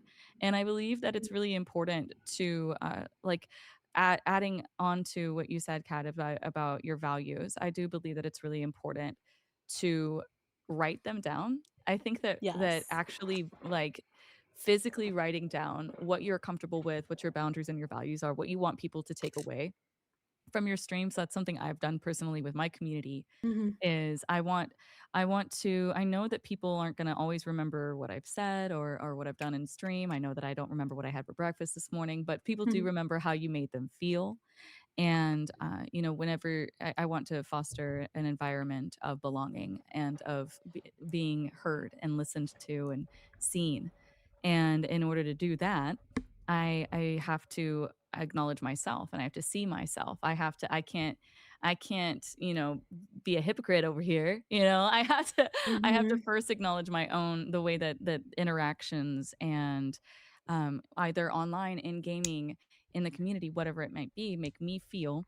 And then I write down, what my specific boundaries are, what lines I'm willing to cross, and what the conditions are for that, and then what my core values are, and then using that as like the pillar of the of the stream is really helpful. What are some other things that you all have put into place for your community that help create the space that you would like to see, as far as tone and energy and protecting yourself? I think if you are, I agree, you need to figure out what your boundaries are, what you're Mhm. comfortable with. Once you have that, I think once you vocalize that and you enforce it. So that's the other thing. A lot of people are like, well, this is what I'm comfortable with, but you have to enforce that in your space. Once you are Mhm. open about those things, and by enforcing, I'm not saying you have to yell at people if they're, crossing a boundary, but like keep open communication about it. I think that's how you foster community that reflects your own core values. So now I have, like we were talking about backseating before, I'm very, very aggressively against backseating. And when new people come in and backseat, someone in chat, before I even say anything, someone else in chat will be like, there's no backseating, or they'll be like, taps the pinned post. Be like, just a reminder. And I'm like, it's funny, like when someone who's not even a moderator does it, where I'm like, so like my community knows, like, don't do that. So for anything, if you are open and in communication about like what is okay and what's not okay in your space, one, you're going to bring community over that aligns with that, and two, they're also going to be the kinds of people that will help to foster those values as well. Yeah, and adding on to that, I think you also have to be okay with other people not being okay with what you're saying, what your boundaries are and stuff. Like sometimes you'll get negative feedback, and I think to keep yourself safe, your community safe, it's good to remember that it's probably not personal, it's not on you, and yeah, like as long as you're okay with taking the bad with the good, that's just life, right? Online and offline. Yeah. Yeah. Yeah, I People think are that they're different, and exactly. that's the cool thing about Twitch for me, is I can find a lot of people that are like-minded, and then they become a community, and then we attract more and more people who are like-minded, and like Mhm. it makes me really happy to be like just out there being my cute, adorable self on Mhm. stream, and people enjoying that and seeing that, oh, this is okay to be this way on Twitch, and like Mhm. help people figure out stuff about themselves. Like when I've helped like 4, 5, maybe 6 people figure out they were trans, and that's just like I wish I'd had that when I was younger, because like Mhm. that's such a fulfilling thing. Like it feels like I'm making the world a better place, at least for a few small people. Yeah, And I you feel like that's Pyro. what, yeah, it's what it's all about, like being able to help is something that always was like, oh, you're doing that just to, people please, in a way where it's a looked upon like badly. But I feel like being able to have the courage to be vulnerable and share, especially online, is important to represent and bring awareness to, because again, we were saying this earlier, like you won't go up to someone in public doing that, like, like saying something that out of, right left field or whatever the saying is, right? So it's beautiful to see that representation. And I think like for me, like we were saying that like there's going to be people with their opinion. It just doesn't like I can control what they're thinking or what they do. I can control though how I act and how I proceed with doing things. And if people in my community don't like that, then that's okay. But also that's like there needs to be a balance too, you know, like if I only accept the love and such, for me in my experience, shutting out the negative thing can be a good thing. It's healthy to do so, but in times where I was just ignorant in a way, it wasn't good on my mental health, but also I felt like I wasn't me. There's been moments, you know, that have been not the greatest, in a way where I was just trying to, you know, push through. But I feel for me, being able to face both sides, good and bad, it helps me so much also get to know who I am, and it helps, I feel like, I hope it helps other people to see that, you know, it's okay to see the good things, yes, but also the negatives, because if you see something more than the other, then there's going to be an imbalance, if that makes sense. And you're So representing that, like you said, that's I love that, Cass. I love that you mentioned, you know, mhm. you're not everybody's gonna like you, you know, that's all right. We don't Yeah, need to be liked. yeah, That is not that is not yeah. that is not a need, right? Like, Exactly. My you space, yeah. You can join, and it doesn't mean that you have to stay at your seat. You know, you can go stretch, go get water, Yes, you know, like exactly. You can't I you're hope not you for have a good day. everybody. But yeah, Yeah, exactly. I mean, So I yeah. put habanero sauce on, like, almost everything I eat, right? Does Yeah. that like, I like, does Yeah. everybody load their Sounds No, so stuff good down right with now. hot sauce? Is that for you don't everyone? have to I'm do No. eating it. at Sav's No. house, so Yeah, anyway. come on over, I'm come on right over. there. Yeah. I love spice, that's not for everybody, you know what I mean? So, Exactly. I Yeah. think that it's really important, but I feel like, you know, that's another thing that women have in common a lot of the times Mm. is that we we feel like we have the need to please everybody and to fit Yeah. into every single little box that is given. And Yeah. you know, it's really hard when you're online because you're on. We don't Mhm. control who walks through our front door, right? Mhm. Yep. You don't. Yep. Literally. You can kick them out. You can get a Yeah. bouncer, but you're Yeah. basically at a bar. You're basically a bartender, right? And Yeah. you're gonna have your regulars that you know are safe people that you can talk to every day, right? You're gonna Mhm. have the random out of towners that come in and they might be a little kind of like you're keeping an eye Yeah. on them, but they haven't really done anything wrong. They've just said a Mhm. few little, "Hey, can I Mhm. ask you a question?" things, Oh and they're God. over there at the end of the bar, and they probably had a red eye or whatever. And you're Yeah. gonna Yeah. have, but Yeah. you know what? At the end of the day, you've got your bouncers, you got your moderators. They can kick out anybody Exactly. who doesn't really vibe with you.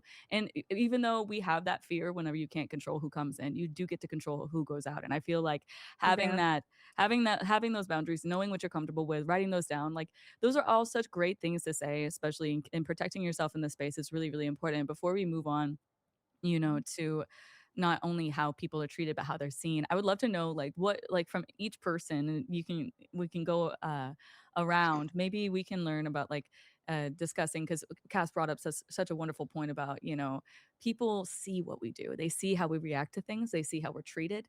Mhm. And not everybody, you know, wants to stream. Not everybody wants to put themselves out there, you know, so it is Mhm. important to have that representation in that experience. What is something that you wish you had known earlier before you started streaming when it comes to protecting yourself, when it comes to cultivating that community and protecting your community? What is something that you wish you knew earlier? I'd love to hear from like Luna first and then Angelic and then go to Peachy and Cass and Kat. Um, well, when I started streaming on Twitch, I didn't know hate raids were a thing, and that was one of my first Mm. experiences on Twitch. Oh. Oh my Oh, I god. almost stopped Yeah. streaming in my second month of streaming. I've been going for like 2+ years now, and that almost made me quit. But Can you I explain what a went, hate raid is to anybody who yeah, might yeah, be yeah. So basically,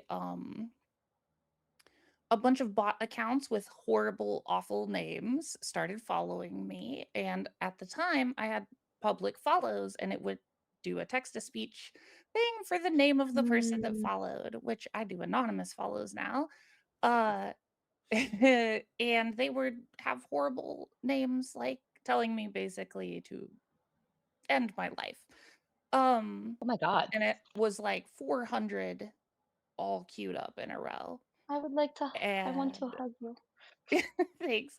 But it actually ended up okay. That day was awful. And then I wasn't affiliate yet. So I couldn't clear my activity queue. So it just said, this person followed you, this person followed you, this Mm. person followed you. And so I went to some Twitch forums and complained. And I was like, hey, how do I get rid of this? I can't do anything because I'm not an affiliate. And a very sweet streamer who is on a hiatus right now, her name's Krabby Moon. She basically rated me with a bunch of love, got me a bunch of follows, got me to affiliate immediately so that I could just clear all that out. And I was just like, oh, okay, this place is scary, but if you do it right and you find community, this is a really nice place. But you need to know, You gotta dig like, you through the gotta go poo-poo find That's sometimes. girlhood. Yeah, exactly. And she basically, without her, I wouldn't have my channel right now. I would have quit. I was gonna quit. And every time she shows up in my chat, we both just cry about how we met and how sweet that whole thing was. And like, so that person was trying to make me, that's what they wanted. They wanted me to stop streaming. But they did the opposite. They made me more resolute in my desire to stream and drove me towards community. So yeah, just like if you're not alone. I guess that's what I wish I had known. Is like there's got friends out there. You just haven't met them yet. I love your origin story. It's so good. You're gonna make us all cry superhero, now. super We're villain. right. Oh my gosh, thank you for sharing that, Angelic. Yeah. Can you tell us about what you wish you would have known before you started? Dang, I don't know how to follow that. No, one of the things that I wish I would have known when I first started was that it is okay to ban people to protect yourself. Um, after getting my like after some of the people that have like sexualized my VTuber and like made comments about me being short because like I joke about being short all the time, but like I was very hesitant always to ban people. I was always scared of it. I was scared of it. But like I had a couple guys that came in that like kept talking about how they were gonna pick me up and throw me over their shoulder, and like I have trauma with that. I have like PTSD type stuff with that, and I was like very very uncomfortable. But like I did end up banning them, but I was very hesitant at first because I was like, and I was trying every which way to be like move on, like just stop with this, and like no you're not doing that, and like they would not take that no, and I was like this is really concerning. So like I did end up finally banning them, but like I was always very scared and hesitant to ban people.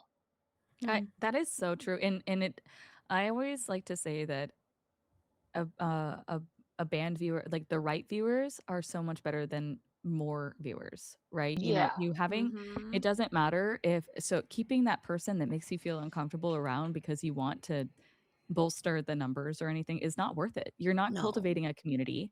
You're just making yourself hate streaming and you're making if you're uncomfortable, Your your chat is chat is uncomfortable uncomfortable. too. Yeah. And they're not gonna Yeah. come back. True. And even if that And person, like, I'm sure that we've all like been in the like there could be somebody who has been a pretty heavy contributor, you know, to your stream, and so you have like that weight on you, like you're like, oh well, they gift a bunch of subs or they do a bunch of donos, and that's you know that's really hard to. But at the end of the day, no, like you are allowed to ban anybody. You don't owe anybody anything. They can get out of your house, you know, like it really means so much more to have fewer people that are the right kind of people than to have people in there that aren't a good reflection of your community and what you want to be a part of. 100%. And that's luckily I learned that. I that's such great advice. What about you, Peachy? What is something that you wish you knew? So I'm gonna bring up a little story from a couple years ago. So anyone in my community that's been there for a while is going to recognize this. But I had an application open for additional mods, and someone I had known for about 12 or 13 years in the cosplay community and in the streaming community applied, and I was like, oh my god, you know me so well, like you'd be perfect as a mod. Modded them, and a month later they started bullying my community in Discord with like direct attacks of just being like really mean. And I was like, not only do I now have to ban someone, I have to ban someone I've known for over a decade that is my moderator. And that was where I had to go back and go, okay, let's figure out what my boundaries are. That was the click for me on vocalizing my boundaries.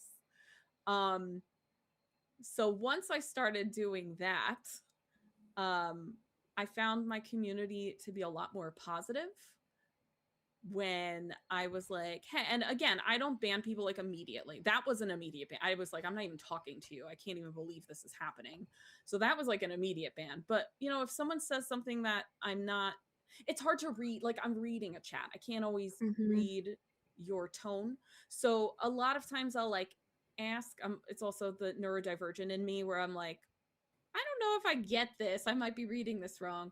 So, you know, I'll wait for clarification before I'm like, get out. Like, but having boundaries was really, that was the eye-opening event that told me like, girl, you're not doing something you should be doing. And that was when I started doing that. And it's very funny because I'm now a mentor at the Twitch Women's Guild where I deal in moderation and tools, and setting boundaries is a large part of that. Because I would rather have people establish those things at the beginning than wait for an unfortunate event to do it. I promise you it'd be a lot easier to have set those before that happened. So yeah, I mean, sometimes we just get a really bad poo-poo event that happens, and that's when we go, crap, what do I have to do? How do I it's all I'd learning rather, experience. You learn on the yeah, fly so much, right? it's better to In be this job. proactive than reactive for sure. That is a good one. That is a good one. What about you, Kat? I think we had so many amazing takeaways, but I keep coming back to the representation and also like asking questions. So I think one of my favorite sayings is, you can't be what you can't see. And sometimes you have to be that person for somebody. Like if you wish you had X, Y, and Z when you were growing up, or you were just looking for that space where you feel comfortable and safe, like you can be that for yourself as well for so many others. And also when you're first starting, don't be afraid to ask questions, connect with different people, whether that be, you know, someone who's also just started streaming or someone who has streamed for a longer time than you. Like some people are, you know, not comfortable or don't have the time or energy to answer questions, but I found that a lot of people, especially on Twitch, are so happy to help, so comfortable sharing the lessons that they've learned, just like these that we're talking about today here. And sometimes some of your pain points emotionally or technically, like technical difficulties, they are a lot of other people's pain points as well, and you can really bond over that experience. So if you, something I wish I knew, I suppose, was don't be afraid to ask more questions of more people, because everyone is so kind and so happy to help. That's excellent. Yeah, that's wonderful. How about you, Cass? Like, how do you? What's something that you wish you knew? I feel like I wish I knew that it was. I always was afraid to start being, you know, speak in general in conversations. I wasn't the friend in the friend group that was comfortable in feeling the, you know, silence in the space, if that makes sense. And I think I wish I was able to tell myself back then that it's okay to be like uncomfortable, but don't let that like stop you, you know, from continuing to grow. Because I feel like for me there's a lot of instance where I did like kind of like, well, not give up entirely. It's okay to give up, yes, but I think I wish I actually, I don't know, I wouldn't really take back anything, but in a standpoint where I'm really like glad that this happened. Because I mean, you wouldn't be who you are, right, without challenges that's happened in the past. And I think sometimes I just want to not have that, like, you know, happen. I kind of want to be like out of sight, out of mind, bad experiences or, you know, in the past. But I think kind of like what I was saying earlier, it's important to honor those moments so that you can continue on like pushing forward and I don't know, being it it's helped me now be comfortable in having conversations. I know that when I first started content, or just in general, like wanting to film some videos and such, I didn't know if I wanted to speak in French or English, because I am surrounded in French. Like I speak in French in my household and all of that, but I also, the media that I consume is in English. So I never really was comfortable in like having conversations, because like I didn't know what to choose. And basically I remember just really wanting to be confident in having conversations with other people, because I didn't know back then, but I knew I kind of, I was wanting to, when you want to have a change and something different in your life, sometimes it can be scary to do. But I remember, like, I wish I knew that it's okay to be scared, but just don't let that like stop you, in a way. Yeah, absolutely. Like what did they say? Like the answer to your dreams lives on the other side of Mm-hmm. your comfort zone. Like the Yep. comfort zone is a nice place, but nothing grows there. Yep. Which is so ominous. Mm-hmm. It's just like, no, hell Yeah. no. Don't Sometimes let I the just fear what of if I just striking live out stop you comfortable? from Like, playing the like, game. I don't know. Yeah. Yeah. Little Hillary Duff moment. Yeah, I mean, I really do appreciate the fact that you mentioned, how like being afraid to speak up and everything, because I feel like we talked about how women are treated in this space, right? In all these Mm-hmm. gaming spaces and on platforms such as this. And I think that the other side of that coin is how women are perceived. And a lot Yeah. of these experiences don't just come out of nowhere, right? Like Yeah. it is Yeah. they come Yeah. from because Yeah. they come from the expectations that people already have. And I'm Yep. curious, like if you all feel this too, like because sometimes it feels like there's a different standard for women Mm. as gamers versus women as creators. Mm. Like you can be good at Ooh. games, but there's still this extra layer at how you are expected to present yourself. So has anybody noticed that divide? I definitely have noticed that divide in a way where I've always, okay, so for me, gaming, I discovered it when I was hanging out with some of my childhood best friends, and I felt like it was so fun to be able to, for example, play Super Mario 3D World and during the summer, and being able to stay up late at night. And I felt like, oh, that is so like so amazing, that feeling, that spark to game. And I besides that, I always love to take videos and just document things in my life, whether it would be just really random things like me doing my makeup or anything like that. And I felt like, okay, those things are totally different. Like, I think, if I do this videos, I'm gonna just do that and then not mix them together, because I wouldn't see representation in a way where you can incorporate creating things and also gaming together, if that makes sense. And I definitely did see a divide. But I think with like discovering Twitch and the gaming community within Twitch, there's so much more like layers to being able to, yes, play games, but also be a creator and creating content aside of that. And it can coincide or coexist together. It doesn't have to be you do this or just that. It's okay to be girly, but also want to play games like that aren't too cozy. But it's also okay, just like being yourself is okay, and being able to highlight that today, like, is a dream come true, truly. Yeah. So I'd say that, yeah. Mm-hmm. Thank you so much. What about what else do we think? Do we think that there is like an extra layer of for women or like women as gamers versus creators or anything like that? I personally have like rejected the content creator title Mm. because I just stream video games. Like I just want to stream video games. The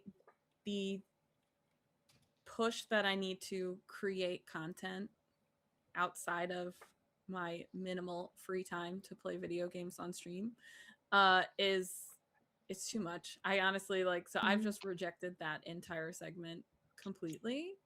Um And that's so fair and I so don't do valid any. too. Yeah, it can be overwhelming. It's just not Like, fun. Like I don't have fun doing it, mhm. so I just If you don't. don't have fun, yeah, no, like the Yeah. point of being able to have these chances and opportunities, whether you love like to, record or create content from your gaming or not, the opportunity to have this and experience this, you're for me, I want to be able to enjoy it. And if I continue on doing something that I don't enjoy, then it kind of defeats the purpose and the reason why I fell Exactly. in love with it, you know? Yeah. I Yeah, just hate the word content. I I don't like it consider at all. myself a performer. Thank you. I am not. Blech. Ew. content creator. Yeah. Hmm. Yeah, I agree. I mean, it's I do feel like there is when I think about this topic, when we were, discussing what to talk about, and I thought about this, and what it made me think of was trying to describe to people who aren't in the Twitch universe what I do for a living. Mm. And I feel like there's a very different stigma around I'm a content creator Mm-hmm. versus when a woman says it or Yeah. versus I'm when a gonna go man with says it. Instagram model is probably the first thing anyone is gonna think when Right. a Mhm. woman Right. says content Yep. creator. Right, Yeah. exactly. Yeah. There are these things that when we're talking True. about what did these bias come from? Yeah. Where did the stigma come from, right? Like where like Yeah. this the way that we're treated didn't pop out of nowhere. What are these Mhm. expectations? And when you say, "Oh, I play games on the internet," and people watch and they're like, "How does are you sure? How does that work? Is that really Yeah. what you Yeah. And I've literally had somebody ask me what I wore while I did this, Well, Oh my. I and can I'm like, I can also I will say when I first told my grandmother that I did it, her first question was, "Does that mean you're having sex online?" And I was like, "What?" Oh my god. Yeah, so Games, grandma, that's games. Wow. I even said video games like 3 times, and she Wow. still jumped to that because Mm. that is not something to agree with. Mm. I Sorry, think the dog barked. maybe it stems from like Savannah asking like where does this all come from? This like bias and Yeah, connotation. but then I think it's like entertainment. You have to go back to like the film industry as well as like yeah, Mm. Hollywood or everything like that. That's where women first got their, I guess, starts as performers, or even you go back to theater and Broadway. And obviously the first women to perform on stage, the first women to be in a speaking role or in a lead role, not as, just like a love interest. They had to defy all of these sort of biases and break through. And because some of the first roles, you are just taking a single line, you are just being a love interest, but it takes small steps, not just within like women groups, but within like, POC and every other marginalized community. You have to start somewhere, and every time you enter a new frontier, like I know there've always been women gamers and women content creators, but once something becomes a little bit more of the norm and you see an influx of like the mainstream or new people, there are just going to be these biases that carry over from other industries as well. So I think that's where it all comes from. And I think like we here today are doing a service by speaking about it and either confirming some of those things, because biases do come from somewhere, like as much like I love all things girly, all things feminine, but I'm also being introduced to first person shooter games and everything like that as well. So Mhm. I think like understanding where things come from and the history it has behind that really helps to open your eyes to like why maybe people think this way, or this is why things are the way they are. I don't think I've ever heard anybody bring up, how women were portrayed like in early media when it comes Yeah. to content Mhm. creation. I think that is a beautiful original thought that you brought there because that brings a Mhm. lot of history and knowledge into Yeah. 'cause, I could talk about women in film all day if you just I seriously could. I love that you brought that up because that perception is very important, to touch upon, and I do wanna say, I do believe that there is an extra layer, put on to women whenever it comes to Absolutely. gaming, and it is, one of the things, when, like, people who play I know that you play retro games. We were talking about retro gaming. I know that they're speed runners, challenge runners. Um, and I have so many people that I respect and admire and that, I have on my team and everything. And they will be holding world record places for these things. and their content is commented on about what they're wearing, or that they have attention because they're a girl, or that they only did this because they or that, you know, and bringing attention to the things that don't matter to undermine their accomplishments because of the fact that they're a woman in gaming. And those types of expectations, because it almost seems like it's breaking these people's brains that, like, no, yeah, she's better than you at these games, Or you maybe know? she's just Like, more and so you have to, engaging. Yeah. yeah, I and you have to actually break have, it I think down. something happened last week. I was in my friend's chat. Now, I have known this girl, again, through the cosplay community. I've known her for like 15 plus years. She was speed running. She's working on her speed run to get it to just get higher ranked on the leaderboard. She's number 4, by the way, on the leaderboard for this particular game. So she's number 4, and she's trying to get higher up on the ranking, which is now hard because it's by like seconds at this point. Someone came into her chat and was like, it feels like you're speedrunning to be performative. And she was like, what does that mean? Like, what do you even mean? And he's like, well, you're just doing it to fit in. And I'm like, first of all, she's a hot girl. If she's doing it to fit in, there's easier ways She need to fit than in. speedrunning on Twitch. I'm like, no one is speed running games on Twitch to fit in. I promise you, that's not anyone's motivation. That's a But lot to also, she's unpack. already number 4. Like, Wow. Pretty sure that's past fitting in. Yeah, I'm like, I'm pretty sure we're breaking molds here. We're not fitting in here. we're not Break that fitting glass in the ceiling. molds, we're What breaking am I them. Thank wearing? you. Yeah. We're getting out of those boxes. Okay, Right, that's she's fine. literally breaking a glass ceiling. She's not fitting in anymore. But it Oh was man. such a weird Didn't thing. just And break it, she smashed it. this guy wouldn't stop harping on her about how she was speed running to be performative. I don't speed run because it's too chaotic, and I watch people speed run and I have panic attacks while I do it. I'm like, I don't understand how they're doing it. It's not easy. No one is doing it. I always get in a trance when I'm watching speedruns. I'm like, oh, There are wow. points where I I stop get breathing and I'm like, are they gonna do Anxious it? for them. You do. Especially if they're No. going for those goals and those like records. I get anxious. Like my Right. anxiety when I watch speedrunners is so bad. But I've never seen comments. The comments I see when women are speedrunning, the comments I see in their chat, I've never seen in a man's speedrunning exactly. chat. And Yeah, and 100%.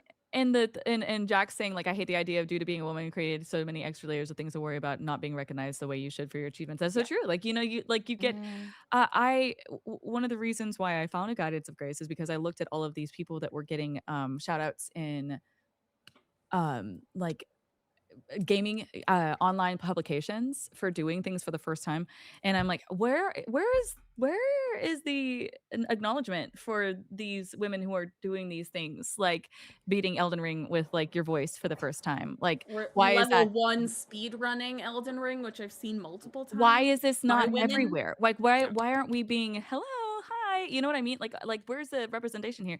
And it's like, and anytime that, you know, one of the accounts, I deleted the bird app or whatever, but I remember, like, whenever somebody of those accounts would the Dex whatever would post about a new achievement, if it was a woman, the comments were just horrible. You know, like the thread would just be just harping on, and you don't see that when it comes to a man. So that, you know, I do appreciate everybody, you know, like opening up about that. You know, the pressure coming from the pressure like to be twice as good, and then also be criticized Yeah. for it. And so in that I case, was like, gonna does that, like, do you ever feel like there's not only that pressure to be twice as good, but like that there is like that pressure to present a certain version of yourself? I know that we were just talking about people pleasing, like with Cass, you know, like, is there do you ever feel like you are under pressure to be taken seriously? I think, personally.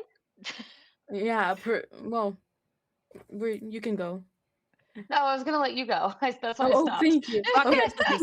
I'm like, no, you go. You go. You got this. No, but I think I have felt pressure to, be able to, I don't know, act certain ways because I don't know. I am in the stage in the life I am at right now is my, like, just starting as a young adult life, right? So I have this pressure to be able to, go to school, do good, have good grades, don't fail, because if you fail, then it you're not good, and if that makes sense. And I think I have had like pressure to be this certain way, but I think there's also positives in having that, in a way where it's made me want to discover who I am and not feel pressured, if that makes sense, because I can control, like, I feel like I go a lot into, like, I can control the things that I do, but I feel like it's easier said than done, right? So I think it's important to be able to find resources, like, find friends that can help you to, like, figure out that. Like, Katten has helped me so much in that sense of, it's okay to make mistakes, but, like, because whether you make mistakes or not, pressure is gonna be there, right? I feel like. And so yeah, I have definitely really felt pressure into being a certain way, and being in, like, I see my friends being, doing things, having their own apartment, and I do still live with my parents, which I'm grateful to be able to do. But I think it can be really difficult for sure to live up to certain expectations. I feel Yeah. like there are a lot of standards online and, Yeah. like, I feel like, especially as a woman, you get these boxes that people wanna put you in. They want Yeah. that's a survival mechanism. That's like the natural Yeah. thing for brains to do. They're like, "Where does this person fit? Do I fit in with them?"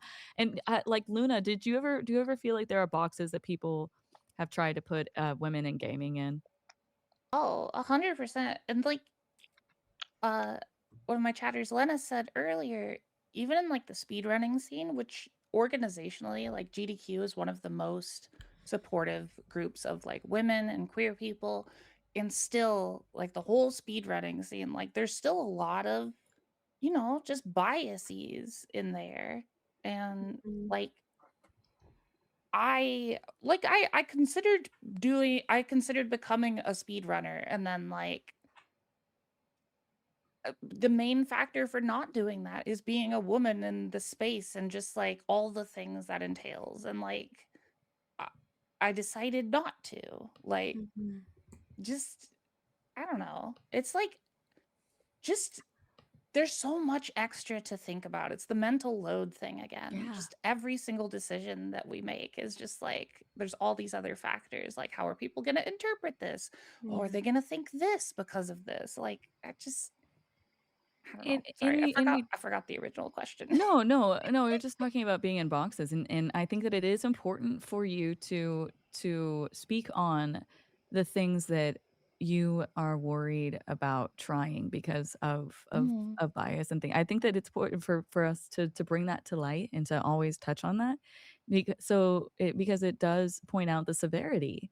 When somebody doesn't want to, get into something that they think that they might like because they're afraid of the, backlash. Could you imagine somebody being like, "Oh, man, I'm afraid to play football because what if Mm. they what if I get, picked on for being a jock?" Like, wait, Yeah. what? Could you imagine, like, "Oh, I'm afraid to go into film." Like, what? You know what I mean? But it's like, I've "Oh, well, I'm a woman, so this is a scary thing for me because I might be I've treated actually badly." been That's placed in all different types of boxes. I've yeah. been told I can't like sports because I'm a girl. I can't like Mhm. football or hockey or something because I'm a girl. I've been told I'm not girly enough. I'm too foul-mouthed. I'm too sarcastic. I'm too this and that. And like when I've told people like I stream video games. I've also gotten the yeah, but would anybody actually want to watch you type Mm. of thing. And so it's been interesting being put into you see my VTuber going up and down. That's because the dogs keep making me get up and down.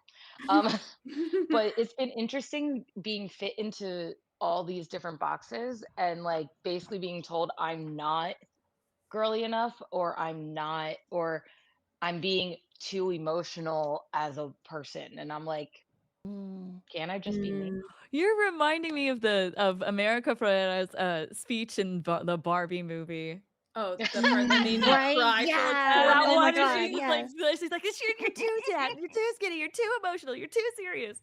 No, it's serious, and it, that does all translate. into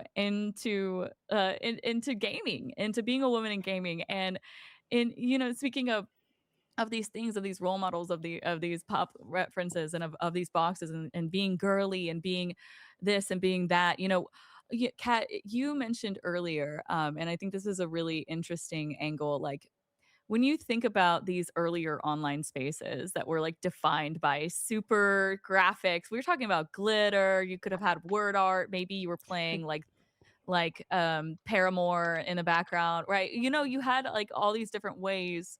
In early 2000s, internet was definitely a nostalgic time, but like it also had very defining the branding and visuals, and being a woman on the internet at that time. How do you think that compares to now? Like, how do you feel like things from that earlier space like have changed? Have they improved? Or how do you feel like they've changed really? I think like in the early 2000s, like many girls grew up like with browser-based games, like mini clips and sites that are tied to brands like Polly Pocket or Barbie or like MySpaces, where they are like really focused on creativity, fashion, and storytelling.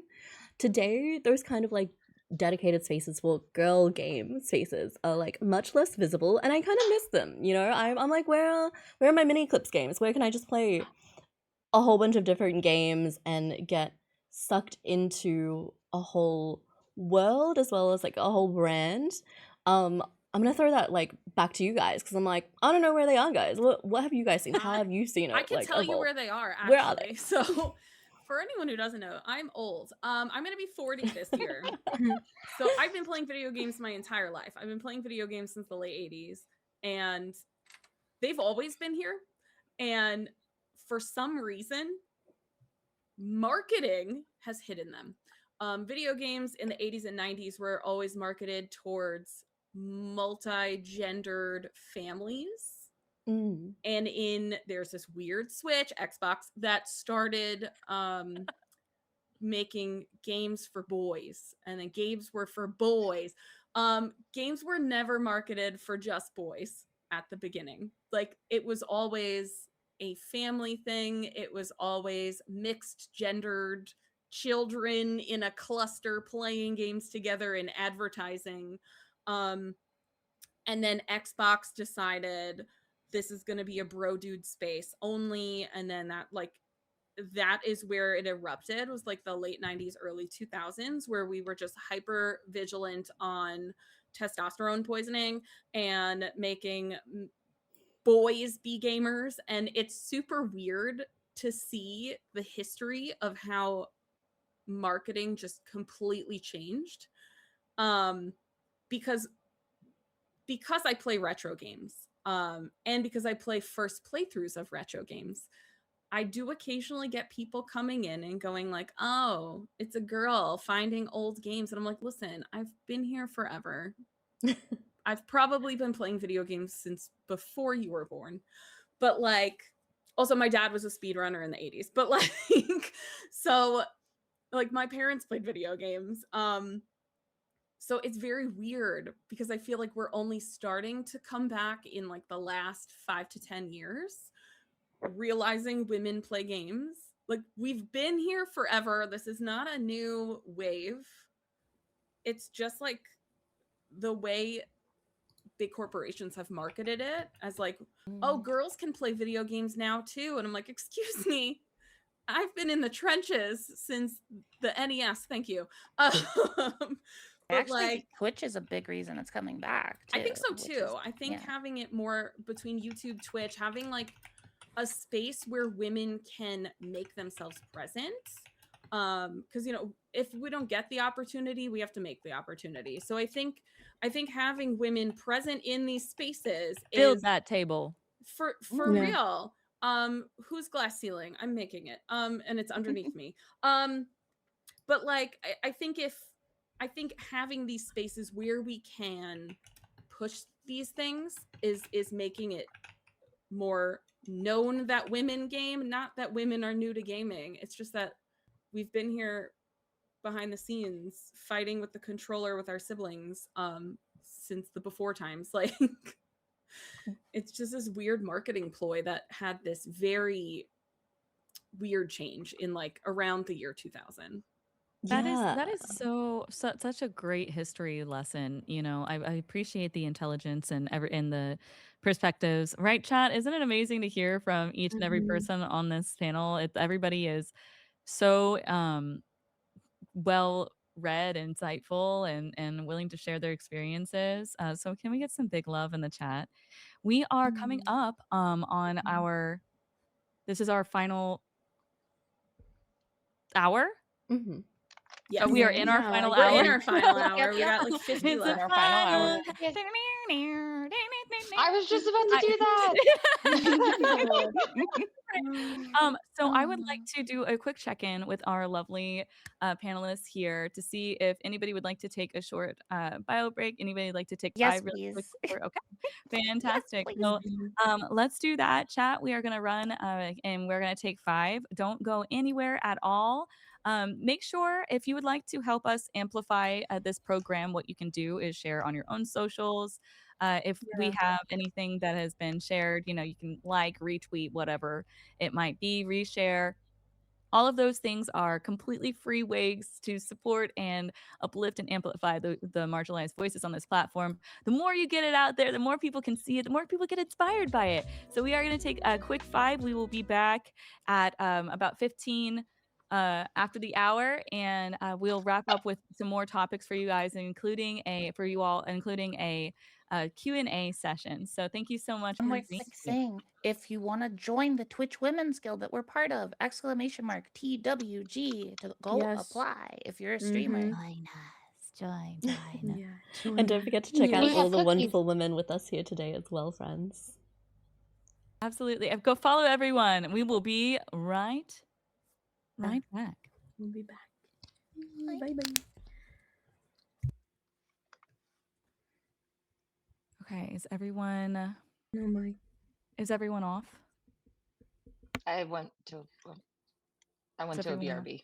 Okay, everyone, I just want to make sure nobody has been whatchamacallit. Nobody can hear us. Not on mine. 1 2 1 2. No, nobody can hear me on.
with puppy barking punctuating everything.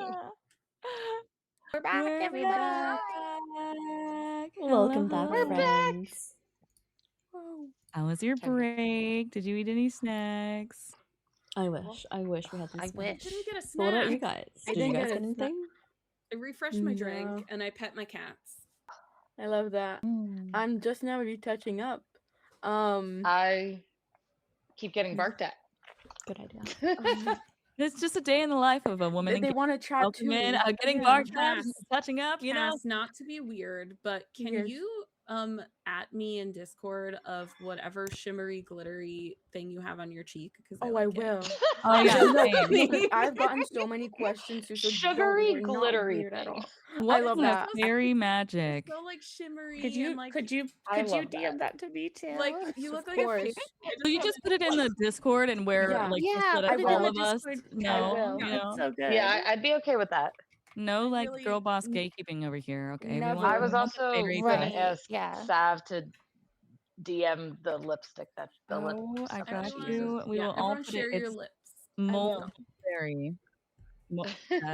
Hey, this is peak girlhead, everyone. Yeah. Listen, we can like Welcome video back. games Welcome back, and chat. also Welcome looking back. Did like you women. Women hydrate? supporting women. Did we hydrate in the chat? We want to make sure everybody Cheers. is taking care of yourselves, right? Yeah. Awesome, awesome. Now we before we begin with our last segment before the Q&A, we will be having a Q&A to wrap things up. So what we need from you is to come and think of some questions for us. If you have questions, we would love for the mods and that we have in the chat to just be collecting those. It could be one person or multiple, whatever it is. But if you do have any questions, let's make a little list of those so that we can use that time efficiently and answer as many questions as we have the time allowing us to. But thank you so much again for being here. Let's do a quick reintroduction for anybody who might have been joining in later. My name is Sav. I'm your friendly neighborhood wholesome singing Soulsborne streamer, and I am a Twitch Women's Guild community building mentor. I'm a big fan of charity and community, and it's wonderful to be here with you today. And I'm joined by Kat in Wonderland. Hello, friends, or welcome in to anyone that is new. My name is Kat, or Kat in Wonderland. I'm a variety streamer from Melbourne, Australia, but I currently live here in Germany. I stream a variety of games, including Animal Crossing, Fall Guys, Minecraft, Uno, The Sims 4, Disney Dreamlight Valley, whatever floats our boat, basically. We also love to cook, craft, clean. We do it all on this channel. And I'm so happy to be speaking with you guys here today. We love it. We love it. And Cass, would you love to tell us who you are, what you do? Yes, well, I'm Cass Champ. I love to play cozy games. It brings me joy, and I feel like it's important to be able to express or like to feel that these days. And I studied in interior design and all that jazz, but we are now creating content and streaming and gaming as well, and taking that with so much passion and not being afraid to show that it is okay to game and wanting to be in this space and industry where it's mostly not done in like IRL, if that makes sense. So yeah. We love a baddie in a male-dominated field. Let's Yes. go. Always. Speaking of XO Peachy, would you like to introduce yourself again? Yes, my name is Peachy. Peach, Marie, either any of those are fine. I predominantly stream retro RPGs because I like crying. We actually play JRPG bingo every time we start a new game, and one of the squares is Peachy cried. I cry on stream a lot. I really just like games with stories. But yeah, so currently I'm playing through some retro achievement hunting for games that are familiar to me, and we're also playing new to me RPGs, which has been a bit of an adventure this last year. I love that. Peachy, when I finish my Chrono Trigger first playthrough, we're going to have words, okay? I don't even want to talk about Chrono Trigger because Chrono Trigger almost made me quit stream. No, I got death threats from Chrono Trigger, so I'm very anti Chrono Trigger. Did you finish it though? Off stream? Offline? No, I finished it on stream, and also I got death threats during charity fundraising streams. We need a Wow. Protect Peachy campaign, please. Yeah. I would like a Mhm. I would I like don't a know why this target is on me. what is going on? I've been through the ringer. Well, we appreciate you sharing your experience and your stories and letting us know what you are and doing right now and everything like that. And we'd love to hear from you. Angelic Try Short, will you let us know who you are, what you do, reintroduce yourself? Hi, of course. I'm Angelic Tryshort. You can call me literally anything because I will actually answer to it. I'm a sorry, the dog decided to step on me. I'm a VTuber horror variety streamer. And I'm obsessed with Phasmophobia. Absolutely love Phasmo.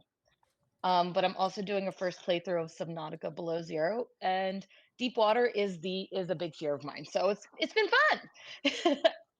I also do a bunch of charity streams, and I'm very random and chaotic at times. So Whoa, so that's thalassophobia, right? yeah, Sav, I Yeah. just saw your eyes go wide when I said that. I've been in the ocean a couple times. I thought I could snorkel. I'd never snorkeled before. I thought I could, you know? I was like, it's Mhm. like swimming with fins. Anyway, that's a story for a different time, you know? Speaking of stories, a brilliant storyteller, Luna's List. Will you let us know who you are, what you do, and when you do it? Hi, my channel is called Luna's List. I'm Luna. It's called that because I make a lot of lists and I have ADHD and I constantly lose them. I'm Mm. also a trans lesbian variety streamer. Um, One of my favorite things to do to my chat when it's been a bit and they all start to forget, oh yeah, she's trans. I like to jump in with a surprise voice Oh my change. Oh god. my goodness. Oh my It's a god. superpower. I was I, so w- I was not confused. expecting that. I was like, what? I know. I thought somebody joined us. I was like, what just Yeah, happened? me too. I was like, Yeah, what? yeah. Yeah, it's a superpower. Oh my god, it's I so love funny. that. Oh Wow. yeah, and I'm a voice actor too. So That range! That range, we We love to love see to it. see it. yeah. Yeah. Oh yeah. I'm just a silly cute goober cat girl on the internet. That's what I do. I love to see it so much. You know, we've talked a lot about our challenges and our barriers, and I want to spend this last section focusing on where we go from here. You know, I Mhm. believe that it's one thing to make a critique on the state of affairs, but I do believe in positive action. I believe that those things can start with conversation. We have such brilliant minds gathered here today and wonderful representation. So thank you so much for being here. And I'd love to hear what our thoughts are because the reality is, you know, we're not just participants in these spaces. We are shaping them. And it is important to know that everything in this present moment will be history one day. And as much or as little as we can control in the world, the things that we can impact in the here and the now, and whenever the state of things seems like it's just so wacky and so much bigger than us, it is important to focus on that which we can control, to focus on those shapes of those spaces that we can shape. And so, what do? You know, like when we talk about leadership in gaming spaces. I think that oftentimes we people picture titles or platforms, but what does meaningful leadership look like to you? I love to like for me like starting out I stumbled onto Twitch 5 years ago. I did not know what Twitch was. I did not grow up gaming. I was touring and performing all throughout my childhood, and I knew so little about gaming that I bought my PS4 off of Facebook Marketplace during the pandemic and had the shutdown. I had a 4. My son was 4 at the time, and he didn't have any electronics. We didn't have iPads, anything. He was in Montessori, and then all of a sudden I was at home and I had no way to keep him busy. And I didn't have my career, which was, you know, music that I'd been doing for 12 years at that point, as my sole career. And so I was at my wit's end. And I'm like, okay, well, I don't want to get an iPad. Let's get a PlayStation because at least it's tactile. At least like it's Mhm. dexterity, right? Get this PS4. I'm thinking let's do Sega Genesis, something like a little less stimulating, like maybe I don't know, like all the classic pack stuff. Mhm. And then I find this game called Bloodborne. I'm like, "What's this? Ooh, this looks like Lovecraftian, like, eldritch horror. Oh, yeah, that is right up my alley. Let's check it out." Blah, blah, blah. And I did not know that you are supposed to die, and then when you go to the dream, you're supposed to pick up weapons. That's how little gaming experience I had, like zero. And so the first enemy that you encounter in that game, I beat to death with my fists, and it took me hours. It's a scourge beast, it's a werewolf, and I thought I You kept did it. dying. There were these creepy little skelly dudes on the stairs, like, offering up weapons. I didn't know I could take them, and I kept dying and dying and dying and dying, and I was hooked. I was hooked, and then I That's was a so Souls gamer ever cool. since because I loved the feeling of doing it over and over and over and over and over again, and then finally getting it. Oh, I Oh. was like, where do I find more of this? Where do I find more of this? And so I found on Reddit that there was this thing called Twitch, and there were streamers there, and so I streamed straight from my PS4, and that is how Wow. that's how I found Twitch. And for me, that like the backstory is important because this is how I went into Twitch, not even knowing that people could talk to each other. I Mhm. didn't know that I was so confused by chat. I was so confused by like I didn't realize that that person was live and answering the chat. I didn't realize that people could talk to me. I had to look. I didn't have a computer, so I had to look at the chat on my phone. So as somebody super new to Twitch, super new, I also realized that there were a lot of barriers. There were a lot of things that as somebody with autism and ADHD is like I already struggle in a lot of social cue situations, and then I felt like there were these unspoken rules and in Twitch about things that you don't say and that you don't do, and I got really kind of in my own bubble. And then I had the Souls group, that's great, but then the Women's Guild came along, and we had Mhm. this leadership with Coco and Chelsea, and like in this group of women together, and it was like the first time in my life that I ever experienced the like having feminine friends, period, Mhm. because I had been in such a competitive environment and I was used Yeah. to being pitted against one another. That was Mhm. like it was not community, it was competition, right? Like, and so it was really wonderful to see through that, through the leadership of what was modeled for us, like in the very beginning, is that we come together, we are united, like unity first, like, let's educate first. Let's come together. Let's talk to each other. Let's have these open conversations. It is not about one person. It is Mhm. not about a final destination where we send everybody and we're trying to bolster numbers. It is not about trying to get on the front page. It is not about trying to get more eyes on you. It is about everybody learning each other's shared experiences and creating authentic connections and actual like meaningful, like, I have friends now that I've met in real life and, like, come stay in my house, and I never Mhm. had that before, and I believe that that is all because of the leadership that has been modeled through us and the ability to also, um, add leadership opportunities for others because everybody on this call right now, everybody on this panel right now is a leader. You are leading. You are showing the way for others that look up to you and they say, "Wow, listen to Cass talk about that. Listen to Kat talk about that. Listen to Peachy talk about that. Listen to Angelica talk about that. Listen to Luna. Da da da da. Wow, that frees me. That makes me feel seen. That makes me feel validated and heard." And so for me, like meaningful leadership looks like modeling what you want to see the world come to it, and like in those spaces, just like we Mhm. have seen in the guild list, like we're seeing right here. It's like starting those conversations, being fearless, but also inviting people to share the stage with you. Never walking out front, right? It's about all coming together in that equal spotlight. And I feel like that's really, really important for women in gaming. Like anybody else? I don't think we could have Now that summed it I've up filled up my better. space. I think that is so Right? all-encompassing. Yeah. I agree with everything. I feel like yeah, it's important to like feel seen and like you matter. Because sometimes in the day-to-day life, whether you do have like an amazing support system or not, being able to feel like you matter in a space that you have so much passion for is so eye-opening, and it makes me excited to wake up every day, if that makes sense. And so that really is so beautiful for sure. Yeah.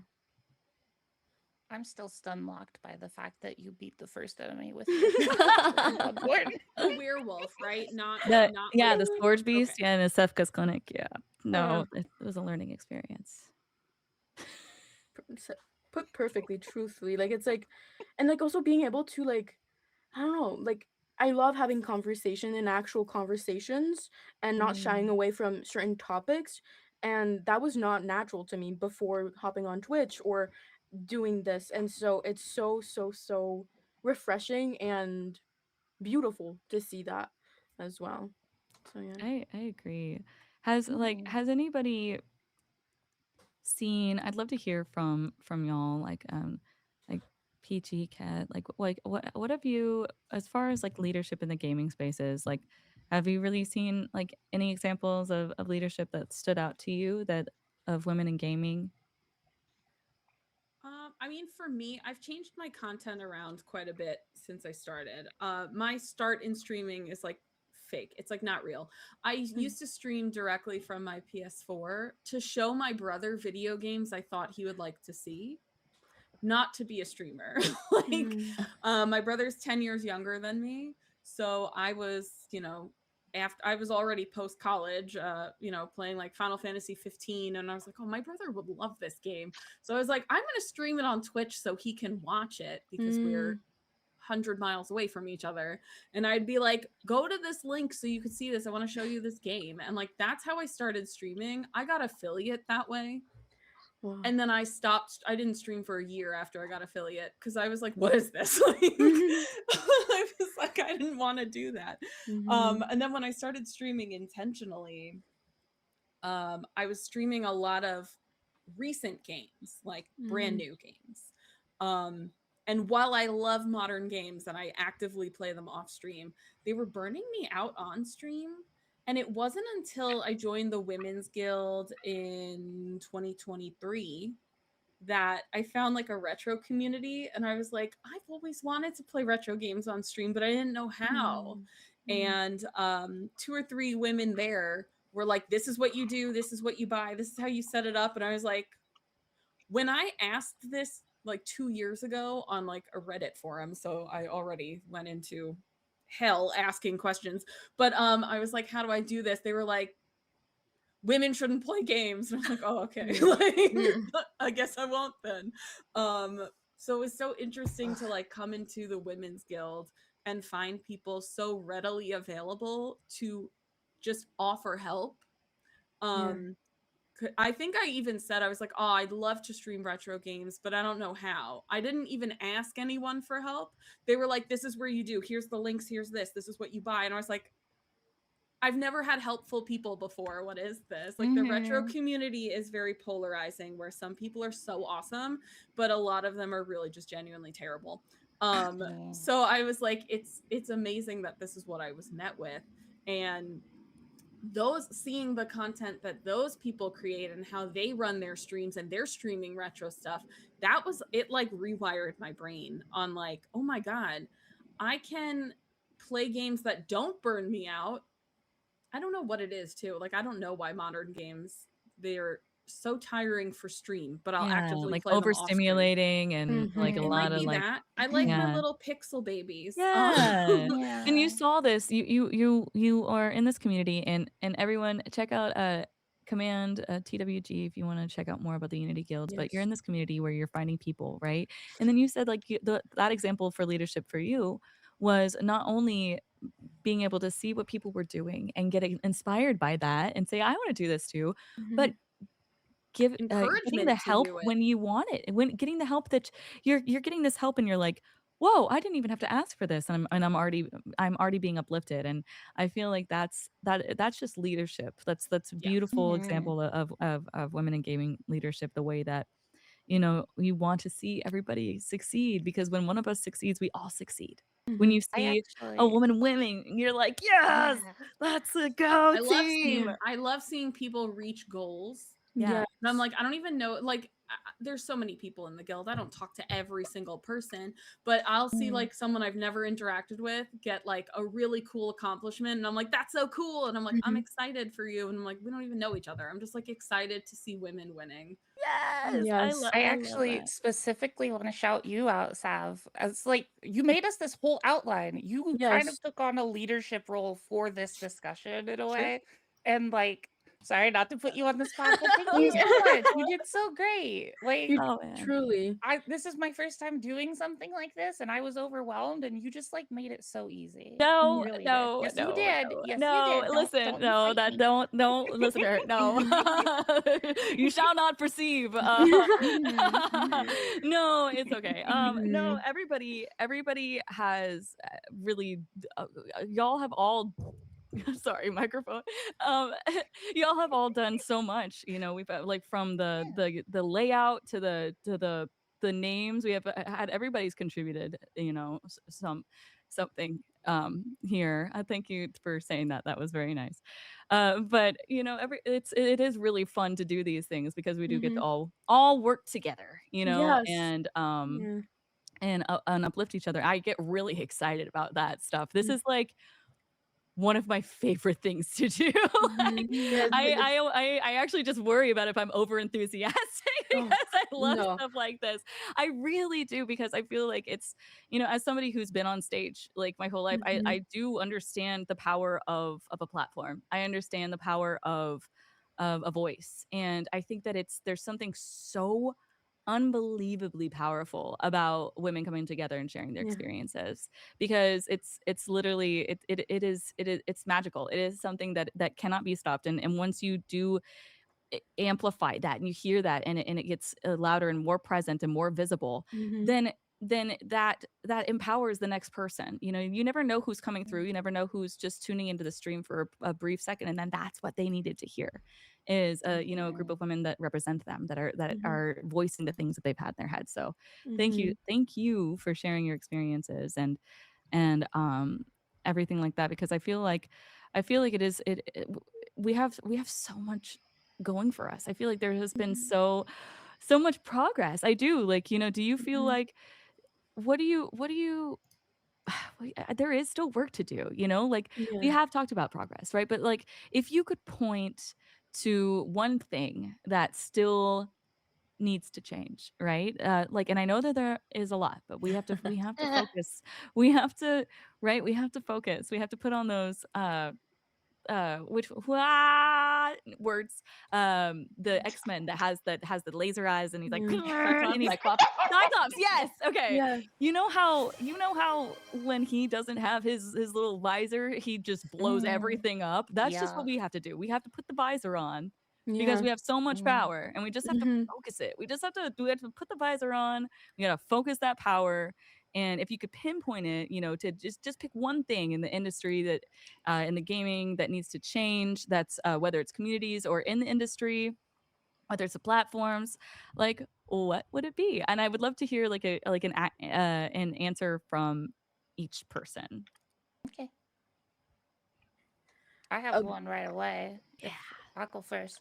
Empathy.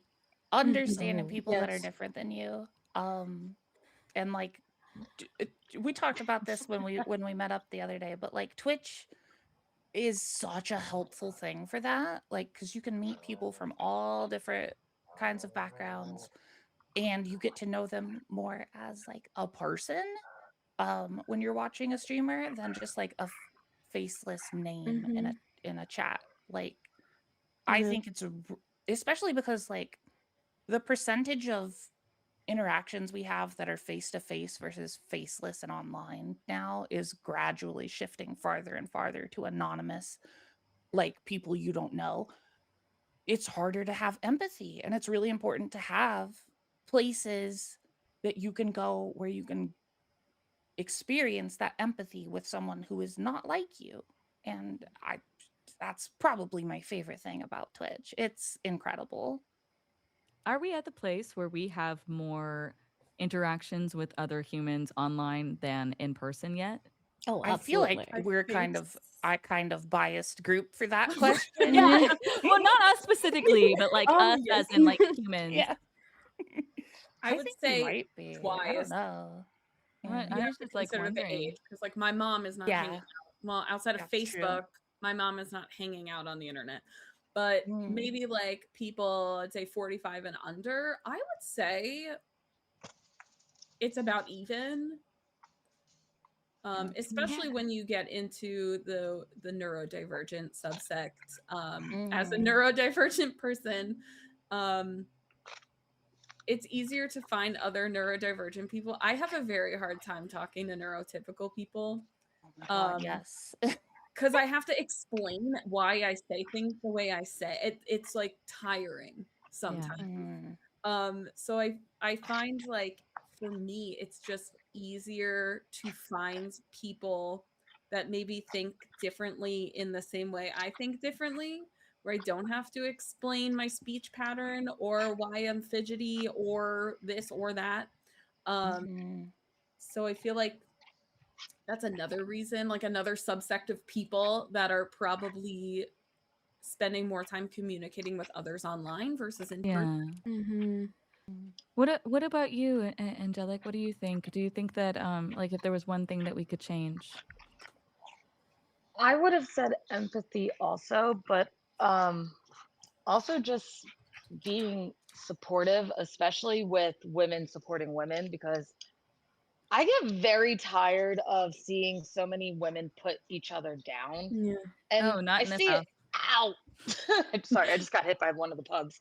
I see it a lot in schools. Like the girls will put down Yeah. each other and they'll put down other girls that they In might what? not know. What? In schools? Oh, Yeah, she's a in teacher. schools.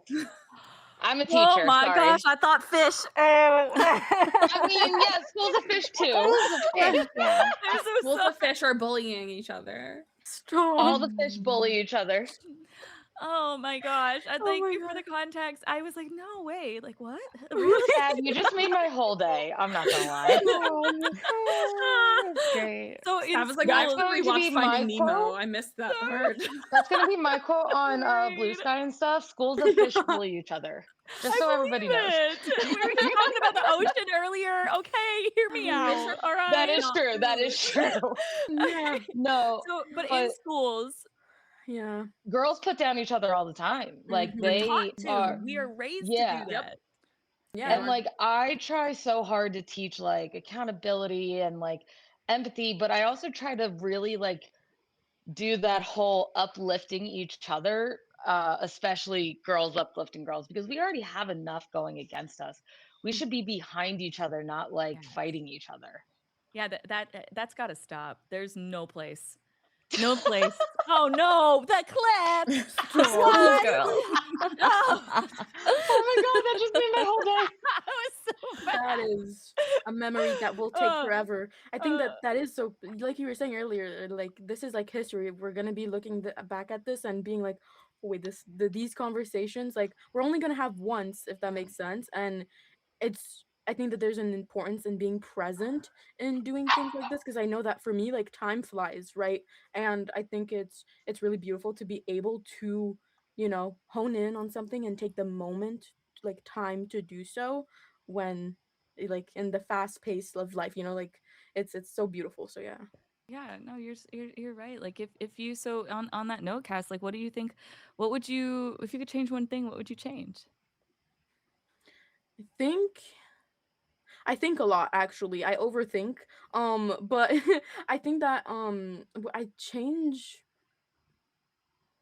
the fact that people should, like, some people say to not be yourself. And I think I've talked a lot about that, but identity and being able to not shy away from being who you are online, and also IRL in real life. Well, that it's being myself online has helped me so much in being comfortable in having conversations outside of online, if that makes sense. And I think I would, obviously, again, we can't change the way that people think, but I'd love to, for people to not be afraid of showing off who they are to the core, if that makes sense. Because Like that authenticity. yeah, authenticity, Mhm. exactly. Because again, like we were saying, like everyone is pitting one another down, like in schools and such, and you cannot escape that if you do not know how to. without representation. And this is that I really feel passionate about that, because I wouldn't have like I wouldn't be here without discovering amazing women who weren't afraid of being sensitive, crying, or even just playing games that might not seem for women, if that makes sense. And so I think I would say that, yeah. I love that answer. I'm so proud of that. Yeah, like it is, Mm. it's funny. It's like, sometimes you get so caught up on breaking the norms, right? You're like, Yeah. no, I don't want to be put in that box. But then you're Yeah. like, but I Mm. am a Yeah. little sensitive. I just Please don't wanna hurt be my in all the feelings. boxes. Yeah. Mm-hmm. Yeah. You Yeah. know, like I'm We just just a want girl, Exactly. okay? We And want stuff. exactly. And like, why would we shouldn't be ashamed of Who feeling we those are. emotions, whether they're Yeah. positive or Mhm. good. Like, we're human, and like, we only live once. I always say that, like, so much. A lot of people know this, but it's like, I want to make sure I am able to be present, and also I'm still learning who I am every single day. And this conversation, like I was saying earlier, and like how you were saying earlier, like, it's gonna help me so much more in being comfortable in showing who I am even more, and being able to connect that way, especially online. Yeah. So, yeah. That's beautiful, and that's a wonderful example. And Beachy, what about you? Like, what would you, if you could change one thing, what would it be? It's so hard because I feel like both of those things, if you changed like empathy, it would Mhm. change so many things. Like it would spiral into so many other things. Like a So kind domino of effect. Mhm. Yeah. yeah, so kind of piggybacking off of empathy and like authenticity. I think people had if more people had the maturity to have open conversations Yeah. Yes. with empathy and authenticity in mind, I feel like so many problems, forget about Twitch, just so many problems in general would be Right. fixed if we could just have like the emotional intelligence for open Mhm. conversation. And that goes into having empathy for people, it's that whole idea, like you don't know what's going on in everyone else's head. Mhm. You don't know the problems that they have to deal with on a day-to-day. So leading conversation with empathy, Yes, Yeah. leading And with kindness. curiosity. Yeah. and with your authenticity Yeah. intact, I feel like that would solve so many problems. So Mhm. many. Unfortunately, Mhm. sometimes it means you have to have hard conversations, Yeah. Always. which Things is that might not a be thing you learn uncomfy. overnight, by the way. That is a thing you have to practice at. Yeah. And then eventually you're like, I got this. Navigating Mhm. those things Yeah. and what no, I think yeah, that's you hit the So nail on the beautiful. head with that. Yeah. And what about you, Kat? If you could change anything, what would it be? I think I definitely echo all of those sentiments, and I think you guys all spoke so well in terms of the emotional side of the transparency. What do I think needs to change at an industry level? I think there could be, or there should be, taking this a different direction, a lot more investment into spaces and opportunities for women. I think there is. I want everyone to get the bag. I want everyone to get the bag, basically. I think there is Mhm. so much potential and so much that can be provided. So I would love to see more opportunities, more paid opportunities for women, more investment into the sector through leadership. I want people to be pioneering that, and also not pulling the ladder up. I think again relates to not putting other women down and anything like that, but the opposite of that, having another seat at the table. I don't want to see a token woman here, a token person of color there. I want it to be like, you welcome everyone to the table. You always bring a chair. The table can be made larger. And also just showing the different ways that you can get into industry, get into leadership, because there are so many different pathways you can take into gaming and into leadership. None of it is linear. You can go through the direct university route, you can go through lived and learned life experiences, and so many of like the leaders, the great leaders I've seen in the gaming space are the women who are showing the different lifestyles they lead as well. Like sometimes you're a mom, sometimes you are a student, sometimes you are this or that. One of like my favorite people through leadership in gaming, she moved countries and she was a really big inspiration for me to be able to find the confidence. Like, yeah, I can do that. I can uproot my life, and she mainly streams games, but like her showing the ability to move and giving insight into her personal life as well, which can be scary to do. And it comes with its own risks and rewards, but her showing that and then us having conversations and then meeting up in real life as well to discuss things like that is something I love about leadership in gaming, but also I would love to see more of as well, and is what I try to do myself. That was so eloquently put, and Mm. really really awesome. You're touching on those opportunities. Yeah. I would say that for me, I I think that communication is key, and touching on the fact that we're transitioning, if we're not already there, to like primarily online communication. When's the last time that you went outside and you noticed somebody that was like looking up, right? And that was like taking in the people around them instead of looking down at their device.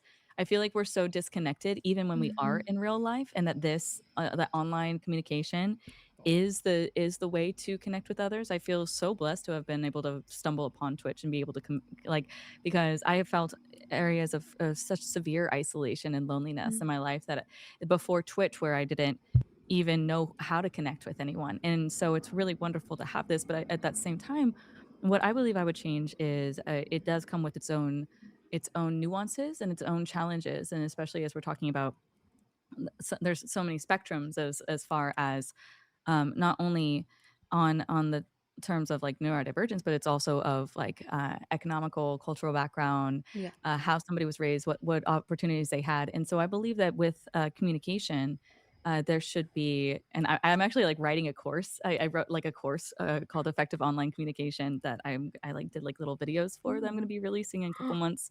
But it'll basically be like a training course for online community management in the sense of digital decorum, because there is no golden standard of online etiquette.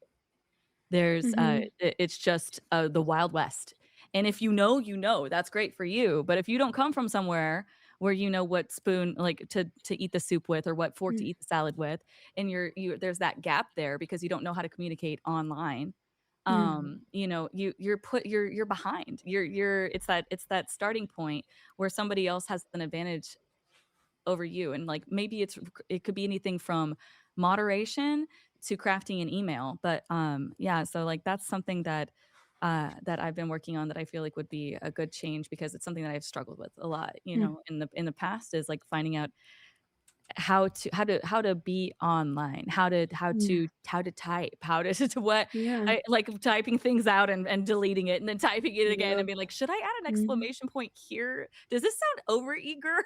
Like, wait a minute, is that where an emoji would go? Yeah. Hold on. Or even just like in sentence in ways of dealing with as somebody, like, even though I've performed all over and everything, and I've traveled quite a bit, but I saw hotels and stages. I did not see communities. And so being able to be exposed to such a wide like plethora, just like Luna was talking about earlier, like that empathy, because you get to see more types of folk, like, and it's like, wow, like I didn't even know this and this and this. And the guilds have also helped me to be to learn more about other people around me. But I feel like it's just really, really, really, really cool to be able to like be in the moment with you all, of not only having a vision of how you want the world to look, but being a part of that with you. And on that note, like, thank you so much for being trailblazers and making stuff like this happen, because this takes a lot of effort and intention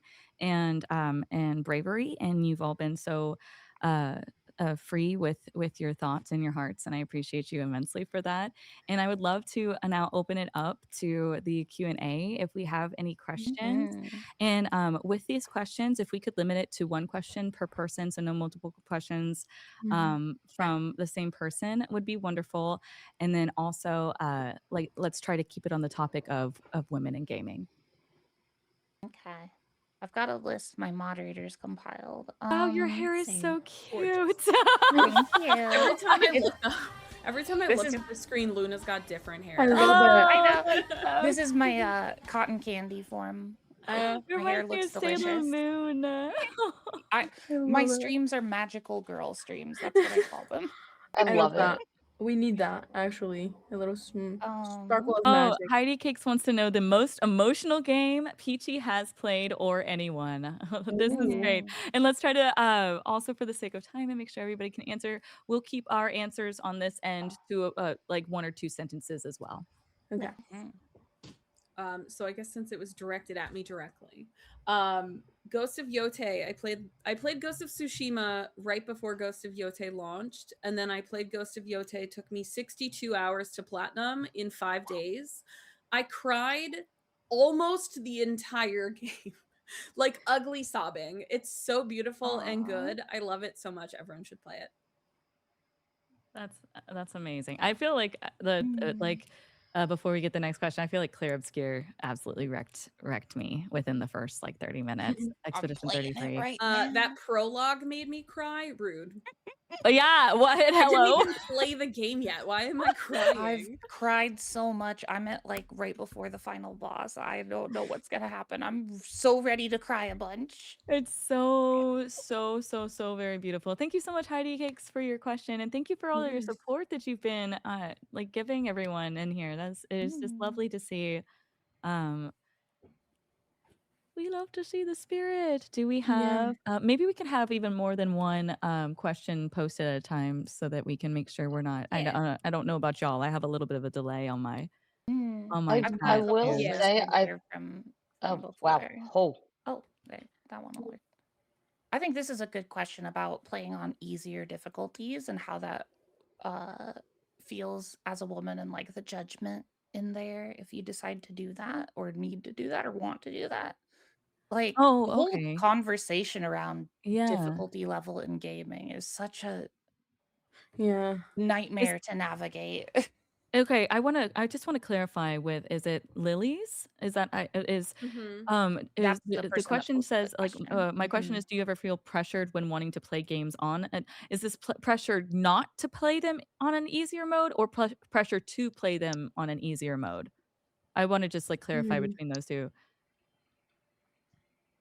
Oh, no, I'm thinking it's because the Like- sentence after is that as a Clair Obscure enjoyer, it feels like my achievements are less valid when completed on easier difficulties. Yeah. Oh, so- play the game. yeah. Play it how Yeah. you Come want. on. Yeah. Like So- the 100%. I'm not gonna lie. Sometimes easy isn't even easy. Yeah. Clair Obscure, I played on easy, by the way. It wasn't easy. Thank you for another the shared train. hi train. Oh, yay! Hype I'll train. say in terms of playing on easier levels, I'm disabled. So a lot of times I have nerve damage in both of my hands.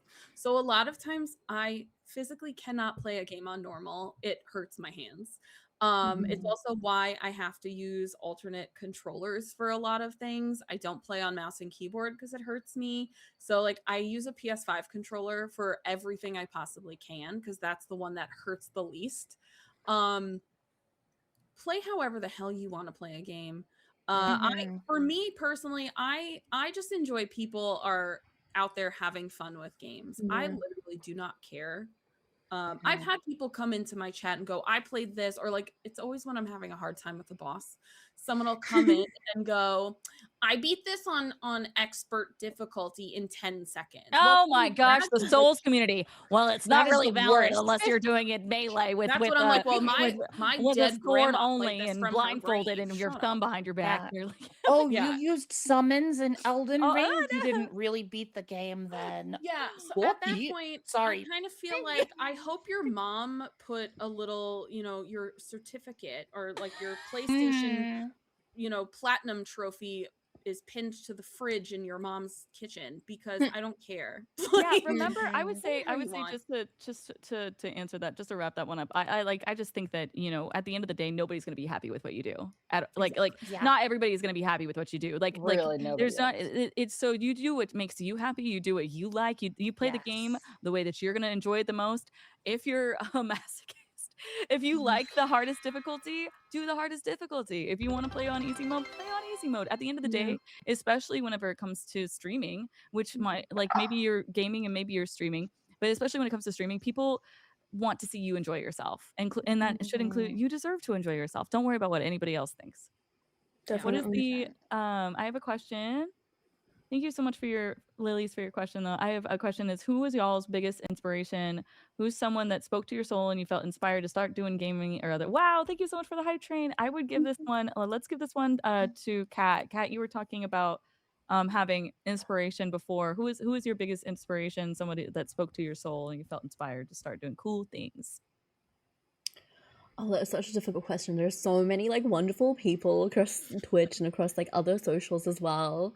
I think it's probably like I call her my Twitch Yoda. She's the first ever streamer I watched and community I got involved in, and yeah, she's just so welcoming, so kind, so helpful with any questions as well. So yeah, I'm gonna say it's my Twitch Yoda. I love that. Yeah, I feel like everybody here is super inspiring to me. I've met so many people in the guild that like opening up and hearing the stories. Like I'm gonna like Cass said earlier, like I'm gonna take this with me like for forever. You know, it's like something that you get to. It's so deeply moving to have a shared experience with somebody that was just a stranger like 48 hours ago, Yeah. and to be able to share that with such a genuine heart. You know, thank you so much for the biddies. Oh my gosh, guys, thank you. La, la, la, la, la. I'm trying to also like catch up on these questions, but thank you so much for that. That's like as far as inspiring, like and chat, y'all are inspiring to us too. You Yeah. share your stories, you share your lives, you know, like when somebody in chat says, hey, I went for a job interview, you know, we take that back with us and we say, wow, I really hope that they did well, you know. So thank you for I feel like it's all the human experience, right? Yeah, online too. It's again like most people think that, you know, you'll build connection with in real life, and yes, you can. Obviously, that's like the first thing that I was showed, you know, making friends in real life, but there's also such beauty in being able to do it with people that are so far away from you, but yet feel so close. And that's like so amazing. So yeah. I love that. I love that so much. Sorry, Lily said that it was pressure to play on easier modes because we've been doing the chromatic lamp master fight. It's kicking my butt. You honestly, like, hey, you can do something over and over and over, and if you're enjoying it, listen.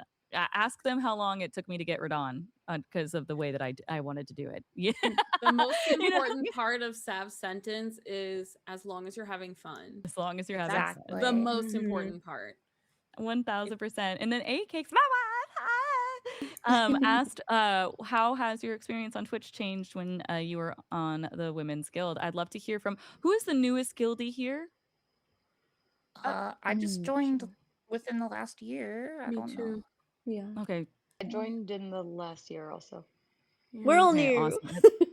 I would love to. I was the first wave of affiliates. Let's do this because this is important. This is a TWG event. I'd love to hear like a sentence from everyone. So starting with Luna. Luna, what is how is your experience on Twitch changed from you know the Carrie's yeah. How has your experience on Twitch changed since joining the Women's Guild? I just like it's gonna sound cheesy, but like it's cool to be part of a community. Like literally it's a community, like a Discord community, and like there's always hacking stuff going on in there. And I'm new and it's kind of overwhelming how much is going on in there, but it's like anytime I want to dip my toe in, there's always something I can do, which is how I ended up here. I almost was like, oh, I'm too small to participate in this. I don't need to. I shouldn't say I'm interested. And then that little voice in my head was like, but why do you feel that way? And I just decided to just put my name out there. And I'm like, why do I second guess this? I'm already in the guild. Like that's what it's there for. Take up space. It's just so nice to be able to meet other people. And like I haven't done that yet because I've been overwhelmed. This is like my first Women's Guild event thing I've done. We're so so I'm happy just you did it. We're so heckin' happy. And excited. cheers in the Yeah. chat for Luna, like doing this Yes. first like Thank collab you. within the Women's Guild. What Yeah. about you, Angelic? What it was like? So how did your Twitch journey change once you joined the guild? Kind of a little bit with what Luna said, just being able to collab more and like, because when I first joined, I actually did the 1DF Twitch Women's Guild raid train event right away. And just being able to do that and meet all the other creators and like meet some of my favorite streamers now was really nice. But I also always have that same fear in my head of like, oh, I'm too small. I shouldn't do this. And that actually almost stopped me from putting in interest for this event. But another thing is like I've met some of the coolest people in the guild just to be able to like connect with them and talk to them, and like Holly Dolly is one of them. I absolutely adore her. Love Holly. And like Peachy, I'm getting to slowly know through other things, and just being able to see everybody like streaming, and like everyone's communities have just been so nice, and like Welcoming. everyone's communities are always so welcoming also. It's just so, I just like being able to support. And I love like seeing the having that chats get support. along, you know, it's so great. You're doing great. You're doing great, chat. And yeah, like AK says, no one is ever too small. There's no such thing as too small. And Peachy, what about you? How has life So changed on the Twitch? right before the Twitch Women's Guild, right before the guilds launched, and they mentioned them at TwitchCon that year. I think it was TwitchCon Vegas, right? I was actually making plans to quit streaming. And I was like, oh, this sounds so cool. Because the one thing I was missing, I had my own community, my own regulars, but the thing I was missing was a community of streamers. Because I play single player games, I didn't have anyone to be like, hey, is this weird? Because I didn't have other streamers to talk to. So I was like, you know what? I'll apply for the guild. I won't get in because I'm a baby streamer and no one cares. And then I got in and I was like, that's a sign that I'm meant to be here. There's still something I got to do. So I started talking. Thankfully, I joined when there weren't that many people, so it wasn't as overwhelming as it is now. But I got to get to know people. I completely shifted my content, which I talked about earlier. But like having a community of people who get the behind the scenes crap, like people only see you for a couple of hours in front of the screen. We're putting so many more hours on the back end that no one sees.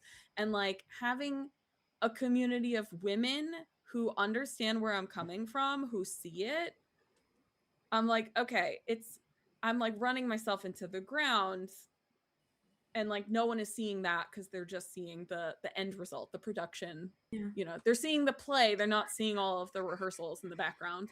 So having that completely, and being able to bounce ideas off of people, completely like rewired my brain. The community just like, oh, I'm so glad that you didn't stop streaming, because I was literally like want you here from quitting, and I ended up getting in, and I rebranded like 2 days before I got into the guild. Wow.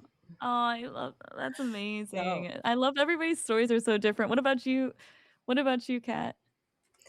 I think what feels most different being in the guild and being not, although like it's like, I guess, uncouth or unpowered to say, I feel like it does feel validating. Like you should get I'm all about, get your validation from within, everything like that.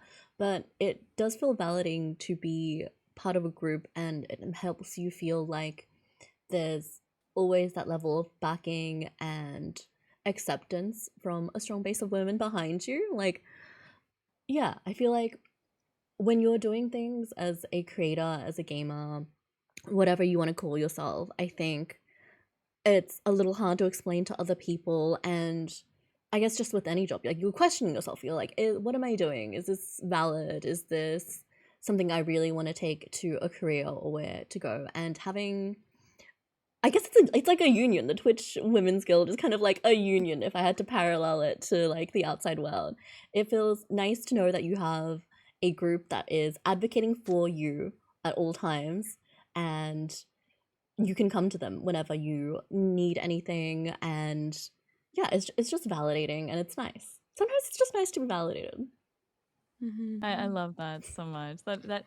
That's true. I feel this. I agree with every single one of y'all. What about you, Cass? What how has your Twitch experience changed since joining the guild?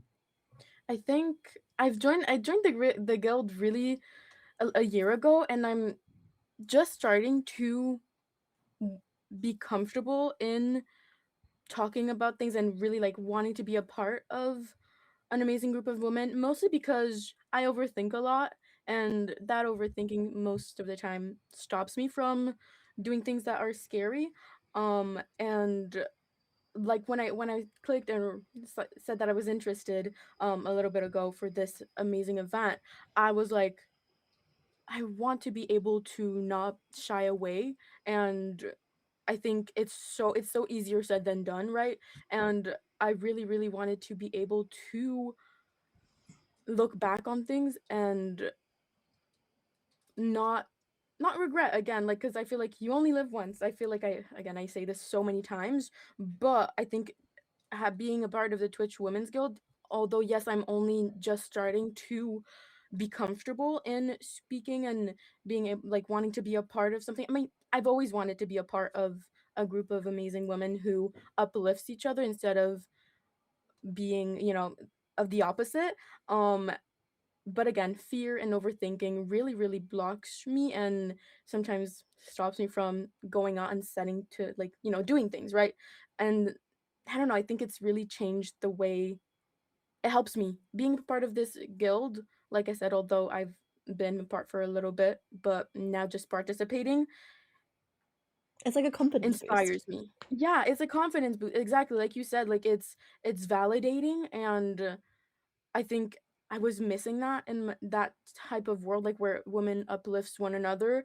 Um, I've had like friendships, but it never felt like this, and how we have it in the Twitch community, if that makes sense. So I'd say it's really beautiful and refreshing to be able to do things, set out to do things, and yes, it might be scary, but that's part of living and learning things, right? So yeah. And you're I never love that. alone trying. Like it's Yeah, less Yeah, you're scary never on your because own. there's exactly. someone in your corner And I'm at any slowly given time in the guild. exactly. And it takes time too. Like I feel like it takes time to realize that, and it's amazing to have also all of you like being patient with, whether it's technical difficulties or just having conversation, and you guys like being here like listening to me talk right now and having that like space, and like you can like speak for this amount of time and like being listened to, and not just, okay, yeah, you talk and then, if that makes sense. So it feels like that, and I really appreciate that so much. So yeah.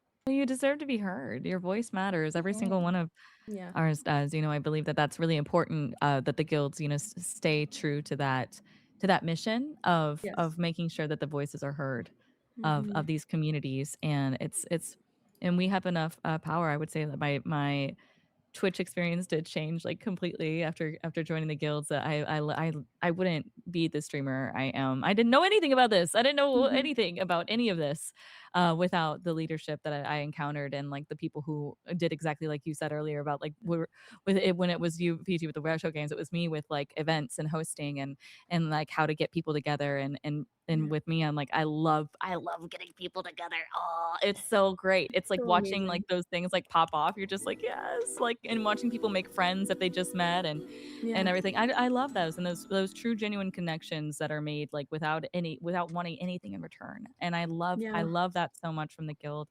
It's been really, really wonderful to me. And I saw somebody just mention, and one of the things that being able to do, I hosted like I was a host at TwitchCon this past year, and I did like six. I'm not going to say the other one. Okay, I have a 9-year-old. I know what comes after it. Okay, I know, like, but I did like six or the other one panels. Like, but the at TwitchCon, and one of them, I wish if I can find it, I will find it for you. Talking about being chronically ill and disabled, it was stream sustainably in Rosanna TXT and Lose and like so many other like amazing streamers put this together about chronic illness and being a streamer and avoiding burnout, and it was streamed sustainably. It was at TwitchCon, and I hosted that one. It was incredible. I learned so much. So if you like, will DM me and like I'll try to like find the VOD for you. I think it might be on YouTube. But yeah, just like there's so many people that in this space that you have mountains that are behind the scenes and nobody knows what they're overcoming, right? Yeah. And there is so much that goes on. You don't know what somebody's battling, and you can't tell. There's so many invisible illnesses too, like in disabilities, like to where like if somebody was sitting on the other side of the screen, and then that's what they can do, and that's a beautiful thing. That's another thing I love about Twitch. But yeah, the guild really brought me to these opportunities to where I like one of my most fulfilling things is just this right here. Like I love this conversation, and I love being able to bring it to you all. Like that is a beautiful thing.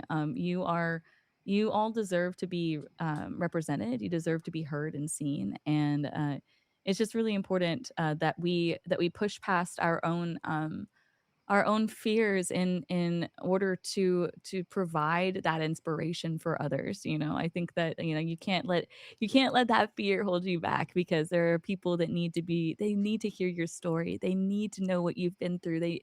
You are the only you there is, and your unique and exact like experience will speak to somebody else's soul if you tell your story, and they can't hear you if you don't speak up. And so I like things like this, and like getting together with the guild and outside and everything. That's just absolutely changed. I think that, okay, we are running out. We are running out of time. Let's see, we're about 30 over. How many questions do we have left? I think we got We a have lot. a bunch of questions. I have a fun one that I want to just give a quick answer Yeah. for. Happy Honey Frog said, "What's the moment that made you realize you'd cultivated a good community?" Ooh. Every time one of my chatters starts dating another one of my chatters, which has happened so many times. I'm some kind of unintentional Twitch Everyone matchmaker. follow Luna if you're looking for If you're looking for life partner. love. 100%. I've been I guess instrumental in creating 2 thruples and a couple. So Love that. Oh, dang! Oh. Everyone is Yeah. gonna start I'm hanging out with perpetually Luna to single, be so I like, guess I I'm should go looking over to for a Luna's. girlfriend. I know everybody. Luna gets like the follow a lot. Matchmaker that. egg cracker. No, I That's love me. that so much. I would say that like community wise is when they tell for like when you've formed a good community is when they tell you, when they hit you with your advice right back at you. I think Yeah. that's Whoa. Shut up! Stop I'm like, listening to me. 100%. did you just me Yeah. like excuse me? I get that all the time. Excuse.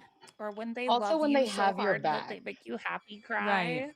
They you'll see something out of the corner of your eye maybe in chat, and you don't want to talk about it yet, and instead of the mods coming in, it's your chat who's like, hey, we don't really do that here. Yeah. I love like, when Right, my yes. non-mods That's the one thing I start love. modding new people.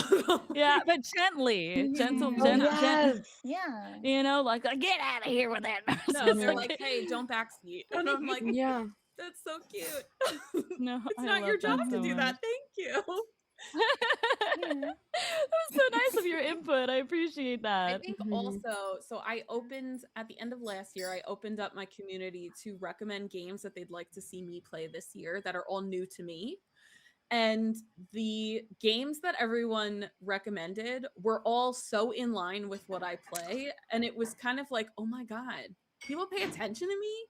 And I was like, it's just like, you get it. Oh, you get me. understand You know what I'm looking gonna for. like. Yes. That's really good, because the next question was, what is the game that you did not think that you would like to play that you ended up really, really enjoying? And that's perfect, because you said that like you were recommended games. So for me, my game of the year for on stream last year was Lufia 2 on Super Nintendo.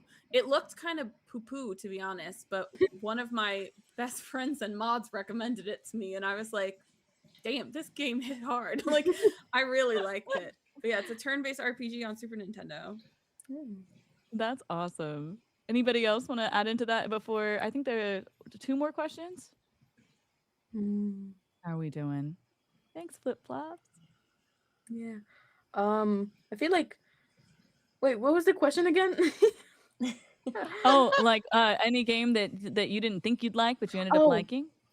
um, so I'm really like picky about the games that I play because I want to make sure I enjoy them. Because again, gaming for me is a source of like I I don't want to, experience bad things, which obviously you can't control, like we've talked about so much. But I think Mm.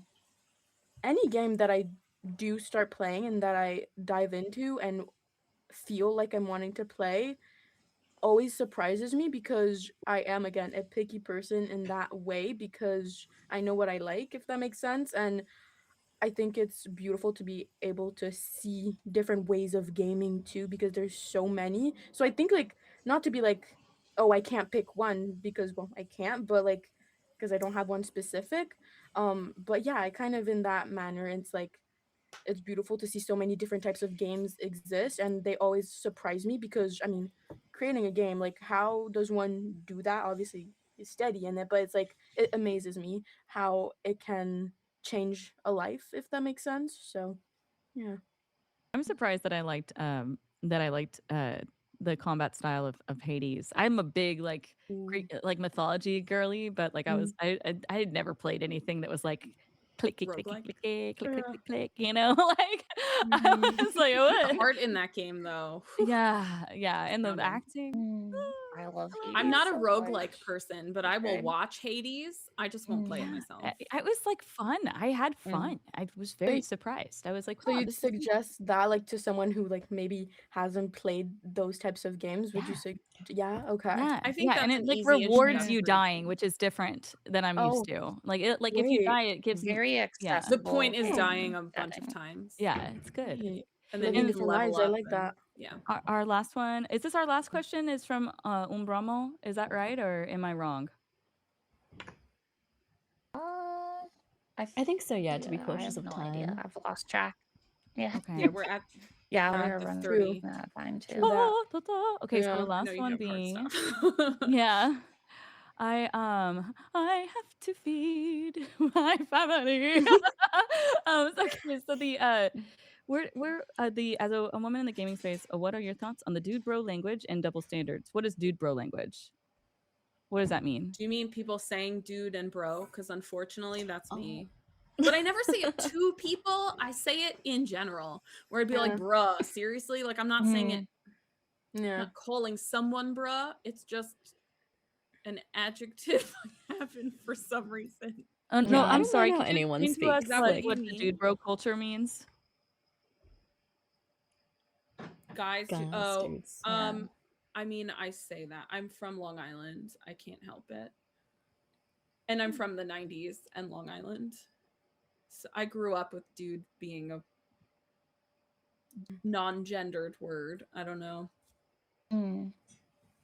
I say dude I all the think they're just time. saying like the fact it's unfortunate the fact that like the default quote unquote non-gendered stuff is like masculine terms. But Mm. like I Yeah. also call people girl Yeah. though.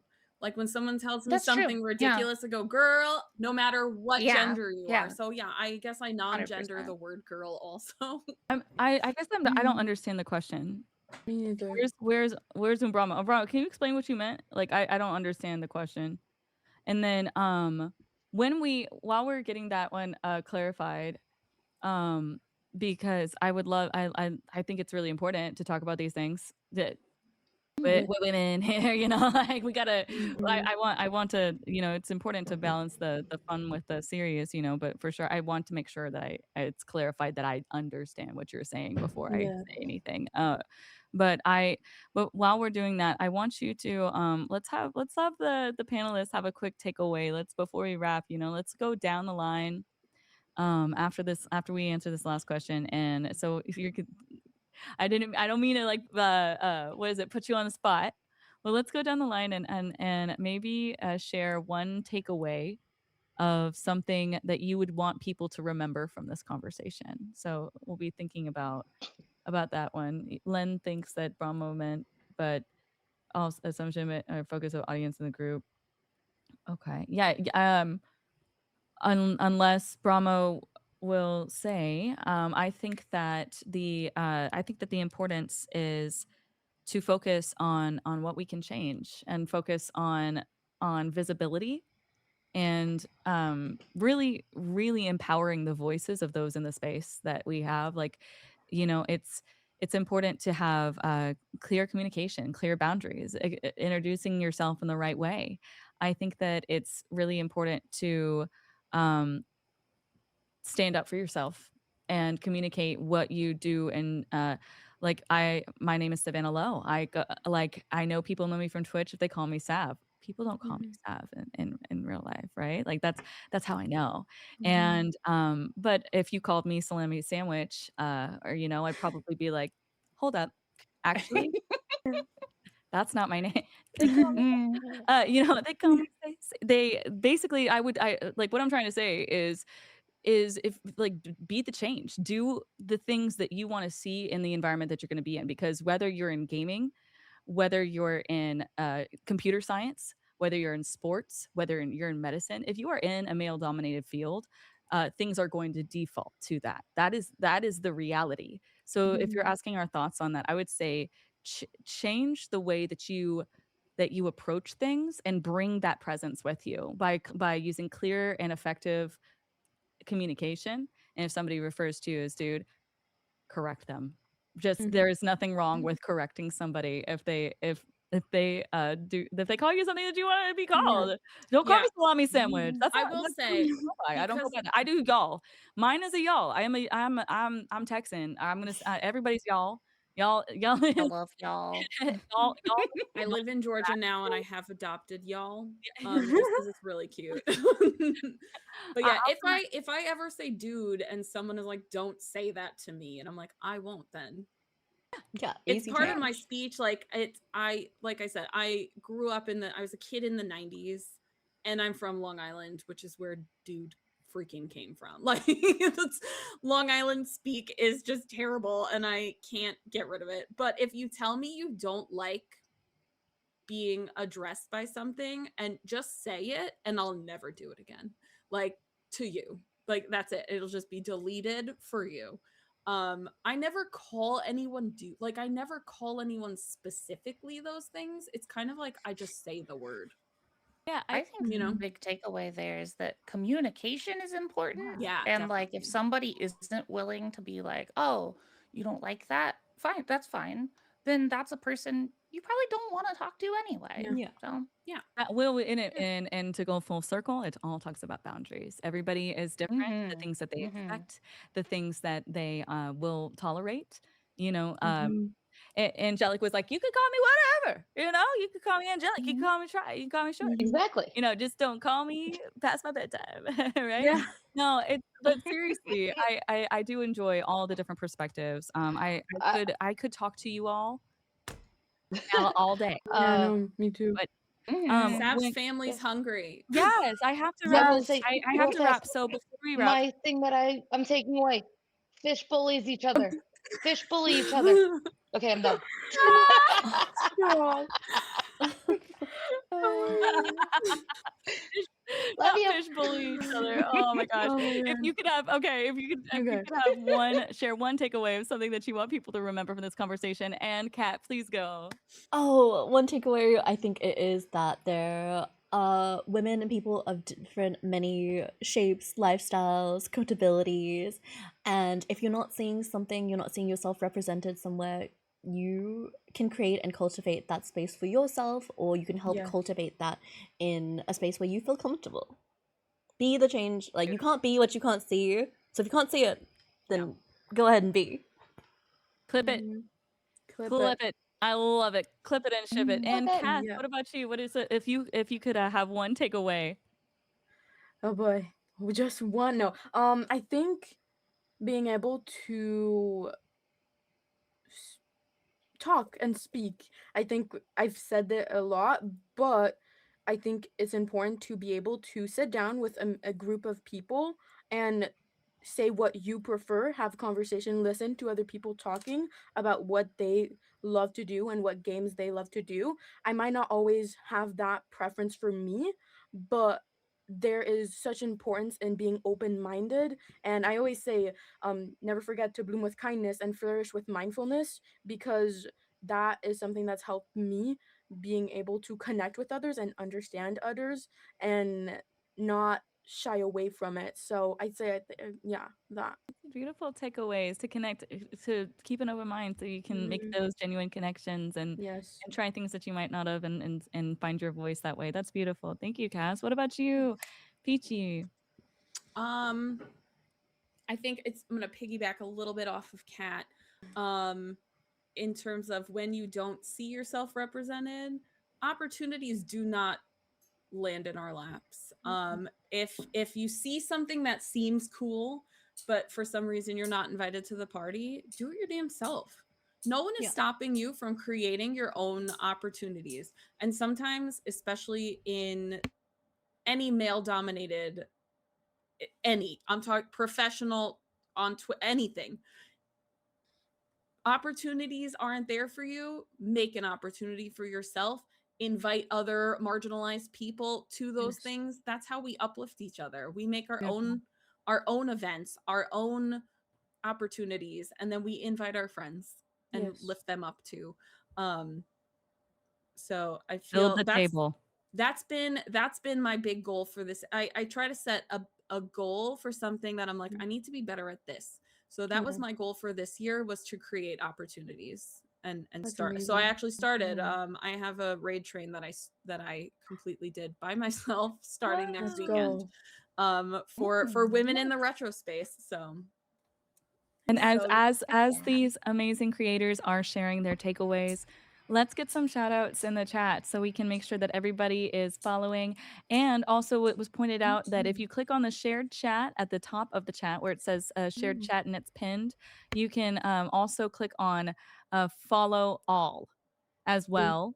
But it is important. Let's get those shout outs in the chat so people can see the links and everything as well, because these are amazing creators. They have a lot going on, so much that we could literally go all day with these incredible creators.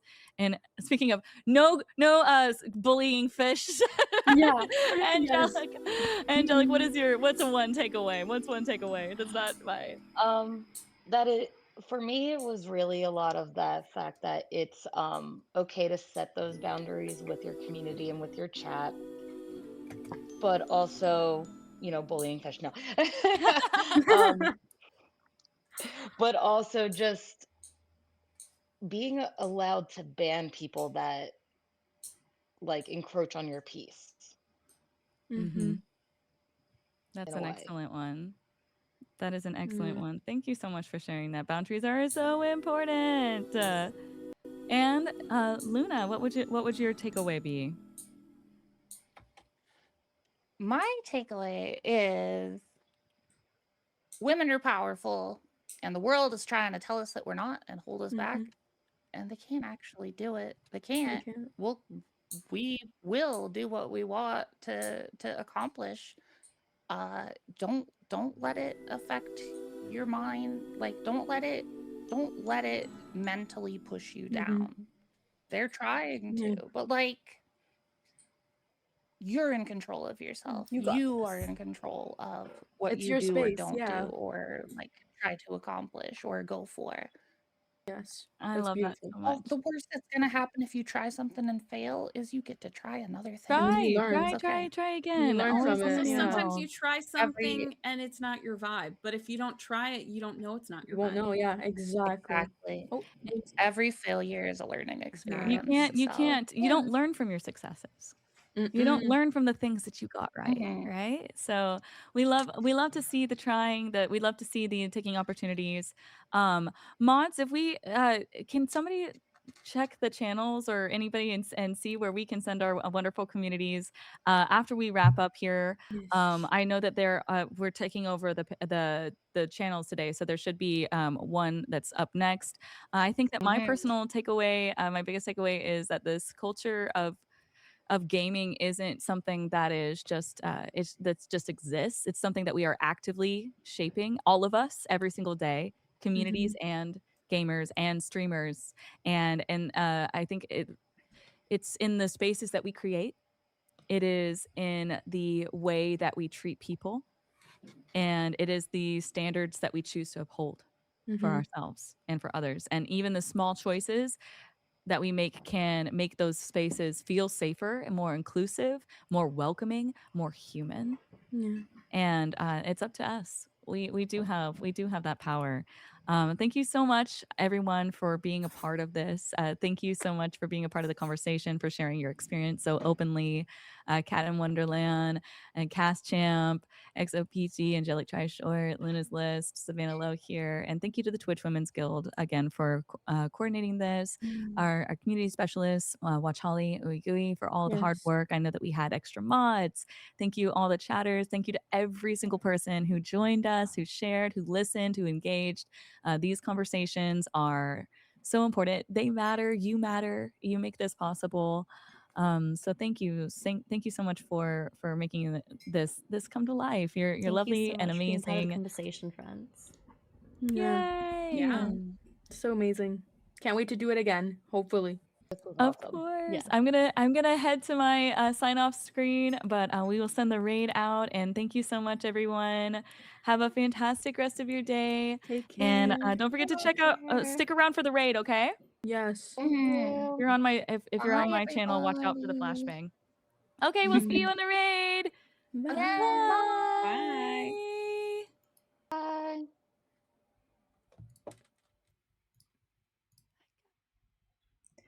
Welcome back, friends. Let me quickly adjust my screens before we say our goodbyes. Thank you so much to everybody for joining us today. Let me quickly fix my camera here, guys. Thank you for hanging out with us. I think we are going to be raiding into another Women in Power talk if you guys are interested. Thank you so much for just being here, doing everything. And especially to my community as well. I know we're not normally live during this time. Thank you to the moderators for keeping us safe. I'm just gonna quickly see where we are raiding into. I think we're gonna go into here. Hey, Sam, Jen.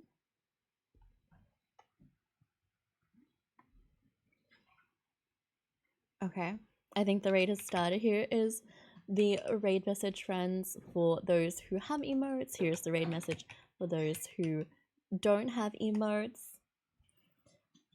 Oh, my PC, my laptop is lagging so much.